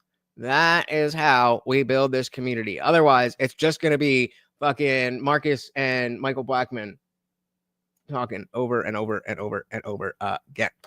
There you go. Oh, that my heart. Yeah. So even TV was there because of the notifications. And the fact is that if I can talk to you guys there, then it is a huge weight off of my shoulders, because then I'm not putting so much weight on the YouTube censorship. Like if I'm beholden to that, then it is what it is. But if I know that you guys are there, if I know that I can be like, hey, we're going to be on Rumble, then we good. Good. All right. Well, let's dive back in. It's expected that people that are to be recruited are going to be aligned with the mission. Now, of course, Taylor Lorenz casts a sinister shadow over all of this. And part of the reason why is because she wants the Democratic Party to embrace the extremism offered by Cenk's nephew. And in fact, she dedicates a whole paragraph to condemning the DNC for not inviting Cenk's nephew to a bunch of different events, even though, by the way, he was invited to the DNC and allowed to broadcast there because, of course, they catered to him. He just ended up making it not worth their while. Lorenz says that the 1630 Fund is, quote, a powerful liberal dark money group. 1630 Fund is our fiscal sponsor. One of the largest documented donors to 1630 Fund is the same person funding Meteor's Reporters in Residence program, which Taylor Lorenz herself is a part of. And guess what her monthly stipend is? $8,000 per month. So we're going to be just like her. She's criticizing an entity that is funded by someone that she is currently taking money from. I guess it's okay when Taylor Lorenz gets paid, but no one else. I guess it's okay when the right gets paid, but no one else. Monthly stipend that we offer is so that creators can do this work full time. Now, by the way, Brian Tyler Cohen also decided to throw Taylor Lorenz under the bus, talking about how she received a stipend worth up to $8,000. I don't know the truth of this, but she's denying this. Brian Tyler Cohen is saying that he's not receiving money on this, and it's an absolute mess. I love the infighting, but of course, I wanted to give you guys a perspective on how. If you do actually turn your notifications on in Discord, there was a clip from a recent Dave Smith podcast where he specifically talks about the phrase money in politics, because there is no such thing as getting money out of politics. There is too much money in politics, but you can't have politics without money. I don't even necessarily disagree, but I think it's an important thing to understand. If you're out here talking about money in politics, then it's got to be more specific than there's just too much of it. Because you can't have politics without money. How these operations actually work, because what you're seeing right here is basically competing sphere merchants going after each other, playing fast and loose with the facts. And just because we like the idea of a bunch of these left-wing creators being propped up doesn't mean we should get on board with somebody like Taylor Lorenz, who has been an advocate for censorship and all sorts of crazy things. And by the way, whose most viewed video on her YouTube channel is about people assassinating the president of the United States of America. Somebody needs to do it. No, I'm not kidding about that. So yeah, obviously there is an astroturfing effort with certain creators. In fact, one of my friends, Nuance Bro, did a video on where has Nuance Bro been? Where has Nuance Bro been? That is a perfect example. A perfect example. He's not somebody who would necessarily post like every single week, but he would post pretty regularly, and I would watch whatever he would put out there. But until AJW just said that, Nuance Bro was not in my mind at all. And that's not, again, that's not shade to him. That just is. I'm talking about the landscape, and that I am the smaller version of Nuance Bro in this situation. Just to underline, join the Discord. It's free. The link is at the top of the chat, and turn your notifications on. Barry Sisson and that other guy, Chris Mowry, I think his name is. If I'm wrong, then correct me in the comments, and then I'll delete that comment because I don't care if I'm wrong about what his name is and how they received all this money from organizations like Midas Touch through their media organization. So yes, this does happen, and obviously it's a red flag when a creator has no viable business model but is living the high life. But I need you guys to understand that in reality, they don't really pay for people to change their minds or... Yeah, Equality said, getting money out of politics would be like getting aggression out of sports. Not possible. Do we want to maximize aggression in sports? No, obviously not. But that's an inherent part of what it is. Toe the party line. They just highlight people that are already going to do that. But you know what? Those are just my thoughts. Tell me what you think in the comments below. Again, guys, I would greatly appreciate a comment on the stream itself. Let's move on to our boy, the guy who we were watching when YouTube decided to strike me down. I don't think it was his fault. No, I know it wasn't his fault. The worst person in the world. Possible. If you guys didn't like my take on that, you're not going to like the next thing I have to say. Addressing the Destiny controversy. Let's see. And again, I have not seen this. I do not know what this is. It's one of the hardest things in the world to talk about. Before we dive in, TV said, humanity swings back and forth between the currencies of fiat and commodity. Currently, operative word, currently, the pendulum is swinging towards commodity. Yeah. Back to the person speed run. Oh, yeah, I said shit. Me too. Let's watch it. This is so stupid. It's so... Quality said, I prefer Midas touch to the Biden touch. I'll give you that.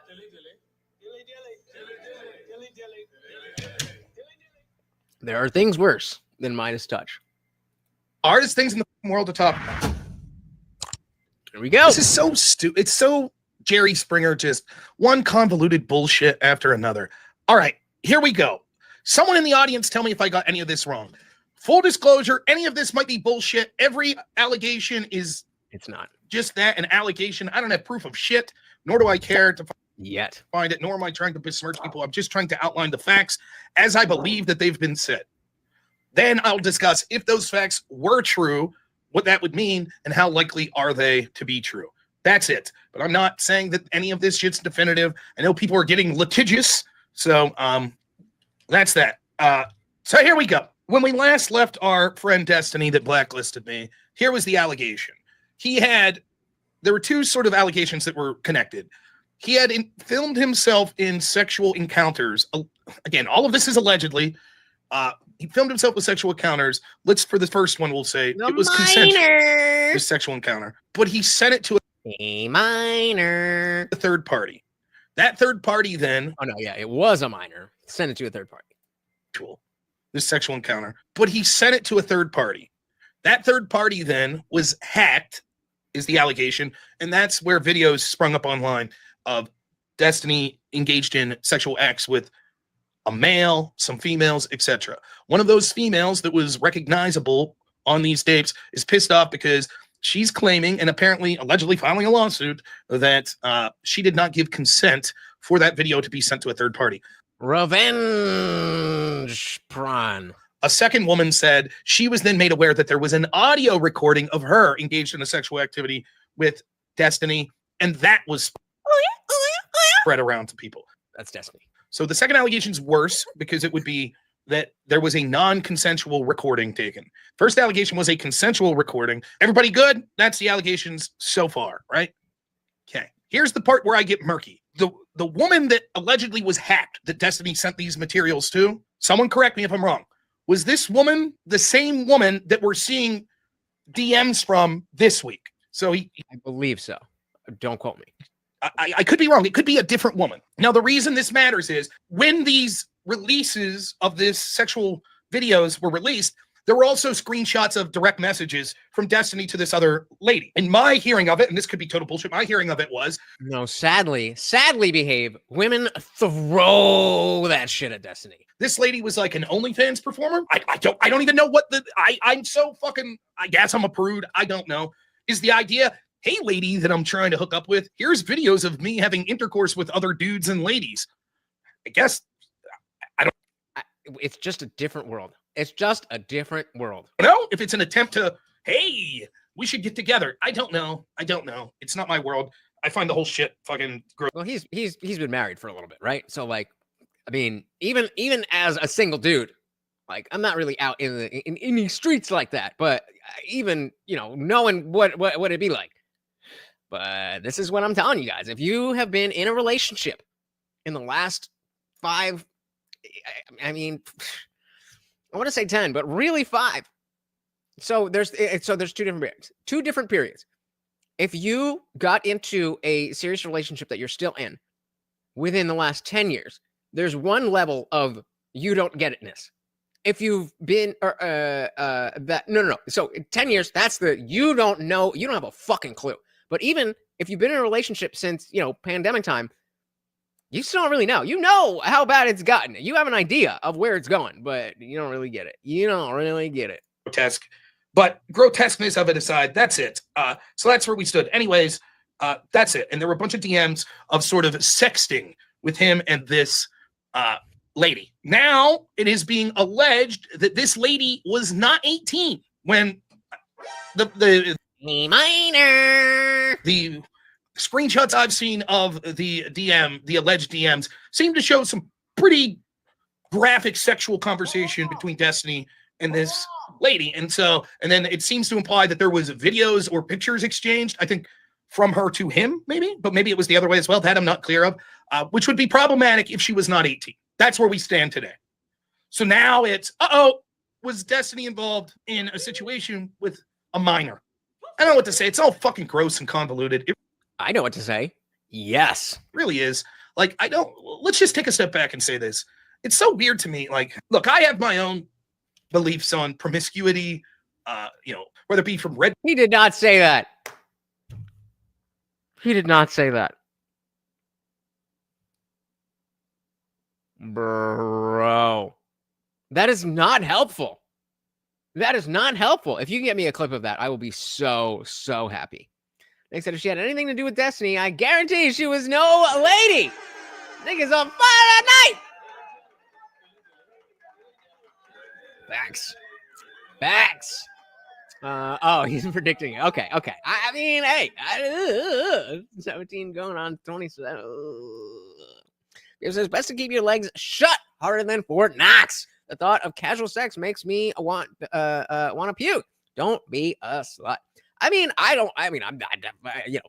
at the thought of casual sex, but it's just not really my thing. Like, I want to be emotional. I'm an emotional person. Like, yeah, I'm trying to get my dick wet too, but can we add a little companionship to that or something?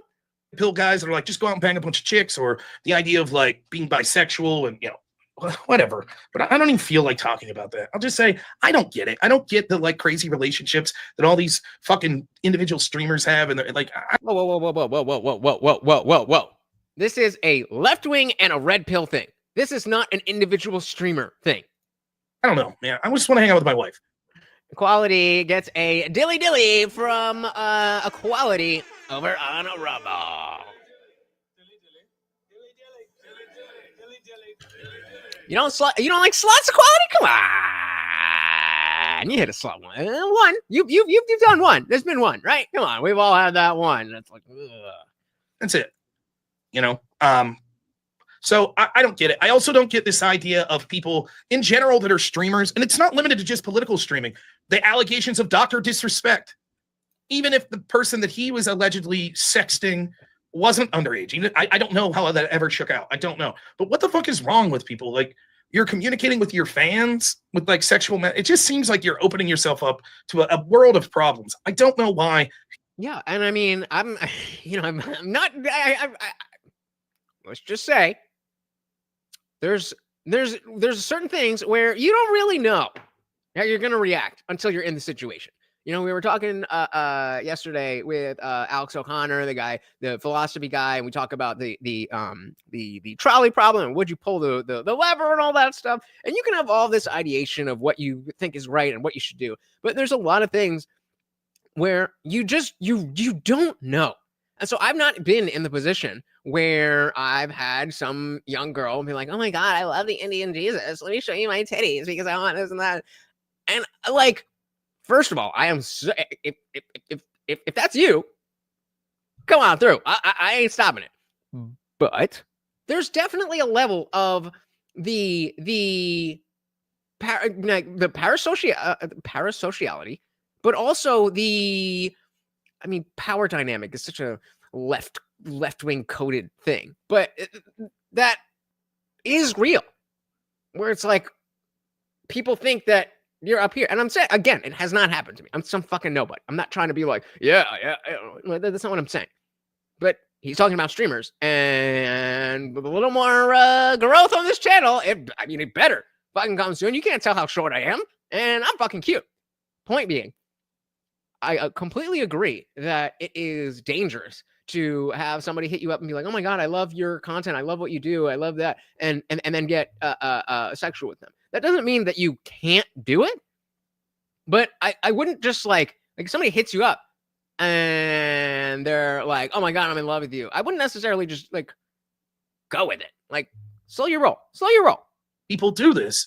Like, you can't just meet someone in real life, particularly if you're a successful person that's a streamer and you're not a successful person. You're making decent amounts of money. You can't just, I don't know, whatever though. So, just on that front of it, I don't know. Like, well, I practically and by principle, I'm not in the basic trolley problem where there's it's already going on the track with 5 people, and then you can pull the lever to go to one person. I'm not pulling it. I'm not killing anybody. I didn't fucking tie anybody to the tracks. I didn't send a train there. But if I pull the lever, now I've killed a person. Keep it in your pants, I guess. I guess that's easier said than done. Whatever. There you go. So that's the baseline of it. Does that change your answer? As far as the original allegations, it looks bad. I mean, it's undoubtable that. Put a 1 in the chat if you did not. No, put a 1 in the chat if you saw you actually laid eyes on the video of Destiny with a dick in his mouth. Video of Destiny engaged in intercourse was made available online. I don't think anyone denies it. How did it get online? There's some discrepancy, but I think most people believe Destiny's account's largely true, that he didn't intentionally release this material online. I believe that. I mean, I believe he wouldn't want that out there. He released it to someone without the intent of it being released to the world, and then somehow it got released to the world. I said at the time, and people gave me shit. I sort of feel bad for Destiny. Everybody was making fun. I agree. Like that is, I'm not gonna not make fun of him because he's a shitty person. No, okay, let me rephrase that, or not rephrase that, but use the proper grammar.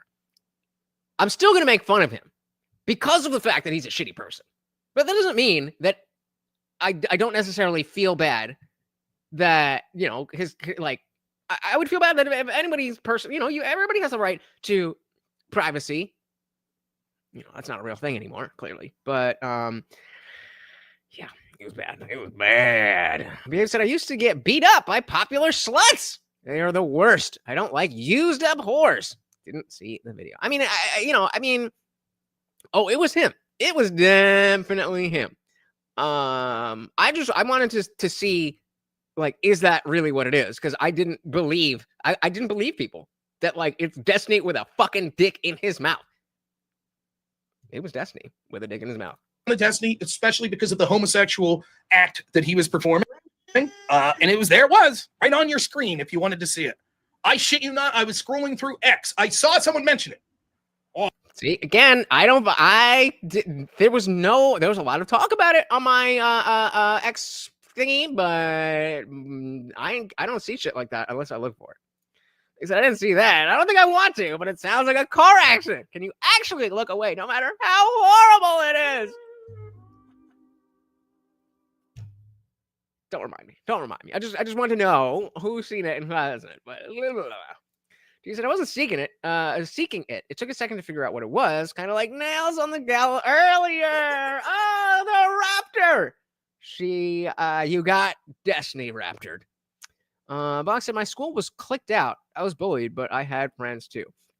My not even my school, my graduating class was the best example of not being clicked up that I've ever seen. I genuinely thought the idea of cliques was just a movie trope, because my graduating class, there was so much like, mixing of the friend groups. And like there was like the popular people and there was the band geeks and stuff. But the band geeks were also people who were in like the heavy metal bands in the local scene. And so then you would have people who were in, I mean, there was just a lot. There was still cliques, but it wasn't like, oh, you can't sit with us. Like it wasn't like that. So shout out to oh wait, don't hate. I was gonna say the name of my school, but I don't want to do that. If you wanted to see it, I shit you not, I was scrolling through X. I saw someone mention it. Oh, there's video of Destiny giving a BJ to some dude. Whatever, probably bullshit. Lutch, did you just admit that you searched for a video of Destiny with a dick in his mouth? Yes. All right. Yes. Later that day, I'm just scrolling through X and bam, there I caught about 2 seconds of it, which is another thing that enrages me. The fact that I haven't seen as much of it lately, but pornography and war footage of people dying. Just you're scrolling through X, like, for goodness sakes, I could be sitting at the public library, like waiting to check out my book, and I scroll through X, and like that pisses me off. Anyways, there it was. So that video, I don't think anyone's claiming is not real. So there it was. So everybody's making fun of Destiny. I did not make fun of Destiny. I simultaneously made fun of Destiny and also had a little bit of understanding of, what that was. And people in my audience was like, how dare fuck this dude? Whatever. None of my business. Well, see, the thing is, it was already fuck that dude. So already, when you're already fuck that dude, and then there's something else, then all bets are off.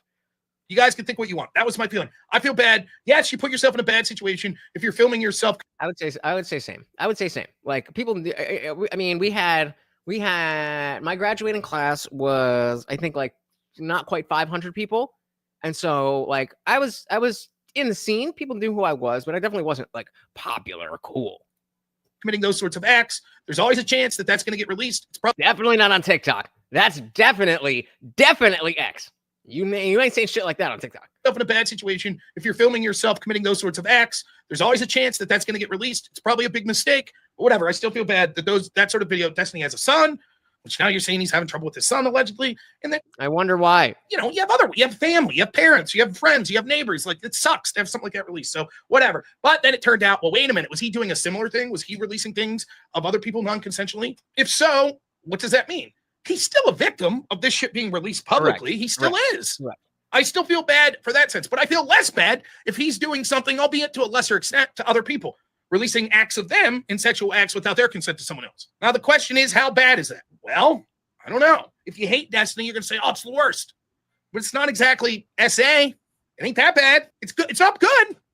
And then I agree with that. It's definitely not SA, but it's not good. There's 2 levels of it. There's releasing this stuff. You film something with someone's consent, and then you release it to someone without their consent. That's bad. Or you recorded someone without their consent, which is bad, and then you release it to someone. That's worse. I agree. Both of those are, I agree. If you record something with consent and then send it without consent, that's one level of bad. If the recording itself didn't have consent, that's another level of bad. But neither of those are as bad as like physically hurting someone. How bad is it? See what I mean? See what my audience says? He's a scumbag doing scummy shit, and this is what happens. I don't disagree. Also, I'm trying to give my honest opinion on this. He released it to others. He's not a victim. He's still a victim in the sense that this was released globally. His shit was released globally. It's sad to me that people really want to like you don't have those type of principles. Like it's just what the word means. He was victimized. That doesn't mean that everybody who's a victim is a good person. That's the whole fucking narrative that we've been fighting about in the political landscape over the last decade. Just because you're a victim doesn't mean you're a good person. Just because you're a bad person doesn't mean you can't be a victim. You can both be a bad person and also a victim. That's what happened to Destiny. He was victimized for being a shitty person, and then he was an even worse person. Say he deserved it. That's different. If you have an honest conversation about like how bad is this. Now remember this because we're going to get back to it. Now, if you guys didn't like my take on that, you're not going to like the next thing I have to say. Uh-oh. It's one of the hardest things in the fucking world to talk about. There's a difference between trying to hook up with the 15-year-old girl and trying to hook up with the girl that's 17 years and 8 months. It's just true. I agree, but not enough of a difference for me to care. I agree. In the same way that having consented video being sent out and non-consensual video being sent out, that is worse. In the same way that going after a 15-year-old is worse than going after a 17-year-old. But both of them are so wrong that is irrelevant to me. There's a difference. It's not good. It's probably illegal. I think it's illegal in every state. I could be wrong, but nonetheless, it's fucking, especially if you're in your 30s, damn near 40, it's fucking gross. There's a difference. Is it unforgivable? I don't know. I guess teach their own to decide. I don't know. You goddamn heavies. I'm sorry. Let me not fuck with you. Behave said the second most popular boy would hit on me hard whenever he could find me alone. I never even tried to get him. I avoided him because his girlfriend was the worst to me. Should have stole him. You should have stole him. Use those heavies. I'll leave it to the audience. If you found out, for example, a friend of yours went to a party and hooked up with some chick and she was 17 years and 8 months, would you be like, you disgusting piece of shit, I'll never talk to you again? If you knew, then, I mean, I don't know if I'd say I'd never talk to you again, but I'd sort of be like, what the fuck? You couldn't wait 3 months? 3 months, 4 months, 5, 6, you know, yeah, I'm bad about it. You know what I mean? I don't know what I think about it. I mean, if I'm honest, I guess it would depend on, and this isn't an answer people aren't going to like. I'm just going to tell you the truth. I guess my feelings would depend on how I felt about that person outside the scope. If I thought they were a big sack of shit, then I'd say, fuck this guy anyways. He's a sack of shit anyways. Well, that's exactly the point. That's it. That's already where I'm at with Destiny. It's like he's already a sack of shit, so fuck him anyways. That doesn't mean he wasn't victimized. That doesn't mean that because he was victimized that he's a good person. If it was my best friend, I might subconsciously be like, well, no. Let's put that to a poll.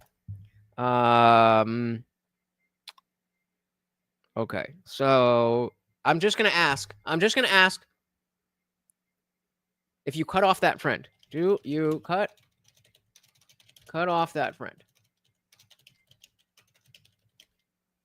No, if you cut off that person, if they are your best friend. So what is the situation before the poll goes up? Do you cut off that person if they are your best friend? We're in a situation where he knowingly slept with someone who is less than 6 months away from being 18. He knew. It wasn't a matter of, oh, I just didn't ask. She was at the party. That's, I mean, you know, not great, but also not nearly as bad as knowing. So your friend knows that this girl is 17 and 8 months. And he sleeps with her anyway. You find out the next morning. Do you cut that person off? Yes or no? People in my audience aren't going to like Destiny. I don't particularly like Destiny. So I get it. Yeah, I mean, Sharon, right. It's a threshold argument. What, it's 17 years, 364 days. Now, the law is the law, though. As far as I'm concerned. And that, unfortunately, that's a big part of it. Because I don't necessarily think that no. You are 30. You are over 30. You are over 30 in this situation. What was I saying? Yeah, like obviously, I don't think there's anything morally wrong with sleeping with somebody who is 17 years and 364 days old. I don't think that is any worse than sleeping with them the next day. But the fact that the law is that, and you know what that law is, and you've decided to engage in that, in the same way where I would have a similar, not the same, a similar situation to if a girl tells you that a girl that you don't know very well, like you've been fucking with her, and she's like, I want to record an RP fantasy. It's like, maybe just hold off on that. Maybe just see if you can really trust this person to use that in the right way. What if who lies? About what?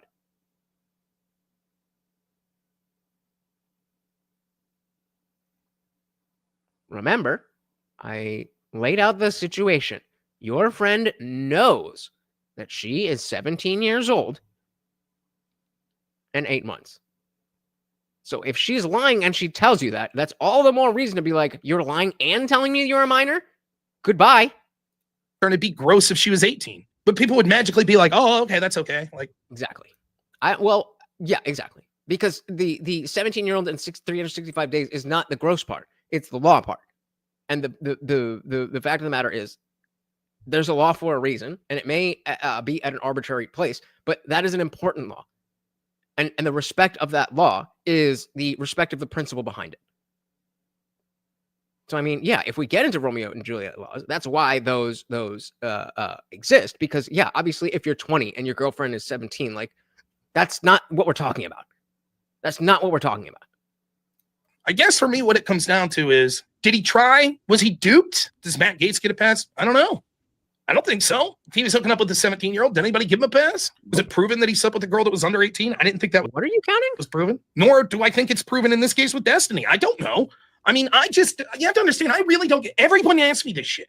Everybody asks me this shit. And that's the only reason I'm talking about it, because I get asked this through DMs. I get asked this by my chat. I get asked this shit about Destiny with people in real life that I have lefty friends that know that I vaguely have dealt with Destiny. What do you think about this? They ask me this shit. And I'm like, that's your job, bro. I don't fucking know. I don't give a shit. Destiny's a guy that I like debating. I don't want to be the fucking guy's friend. I assume that he's immoral from my perspective as someone who thinks that, like, you know, you should get married and you shouldn't cheat on your wife and you shouldn't go out and try to have a whole bunch of sexual partners. Well, I thought I was going to say something along the lines of, I don't like him because of, you know, other ideas that he has. But exactly, that's the point is that, you know, and so 80% of you said you're not cutting that person off. Now, there's a lot of space between being like, oh yeah, high five, and being like, yo, that is not fucking cool, and cutting somebody off. I understand that, but you know, I mean, it's not as fucking simple as it seems. Behave said, I'd be up to role play only if I'm married. He can't grate me, but he can fuck me till he breaks my cervix. Yo, when are you gonna hit me up, girl? Let's go. Well, I said 2 kinds of friends at that point. The kinds you can call out or the kinds you just ditch. Both are valid. Fair enough. I like that. I'm gonna dilly that.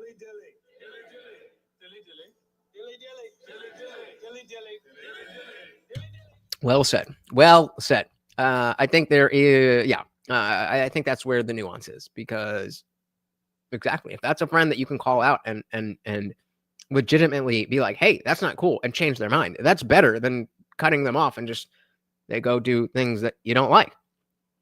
We'll end with our boy Nick here. Said, I'm 46. I could legally sleep with an 18-year-old, but it doesn't mean I feel like it's okay to do.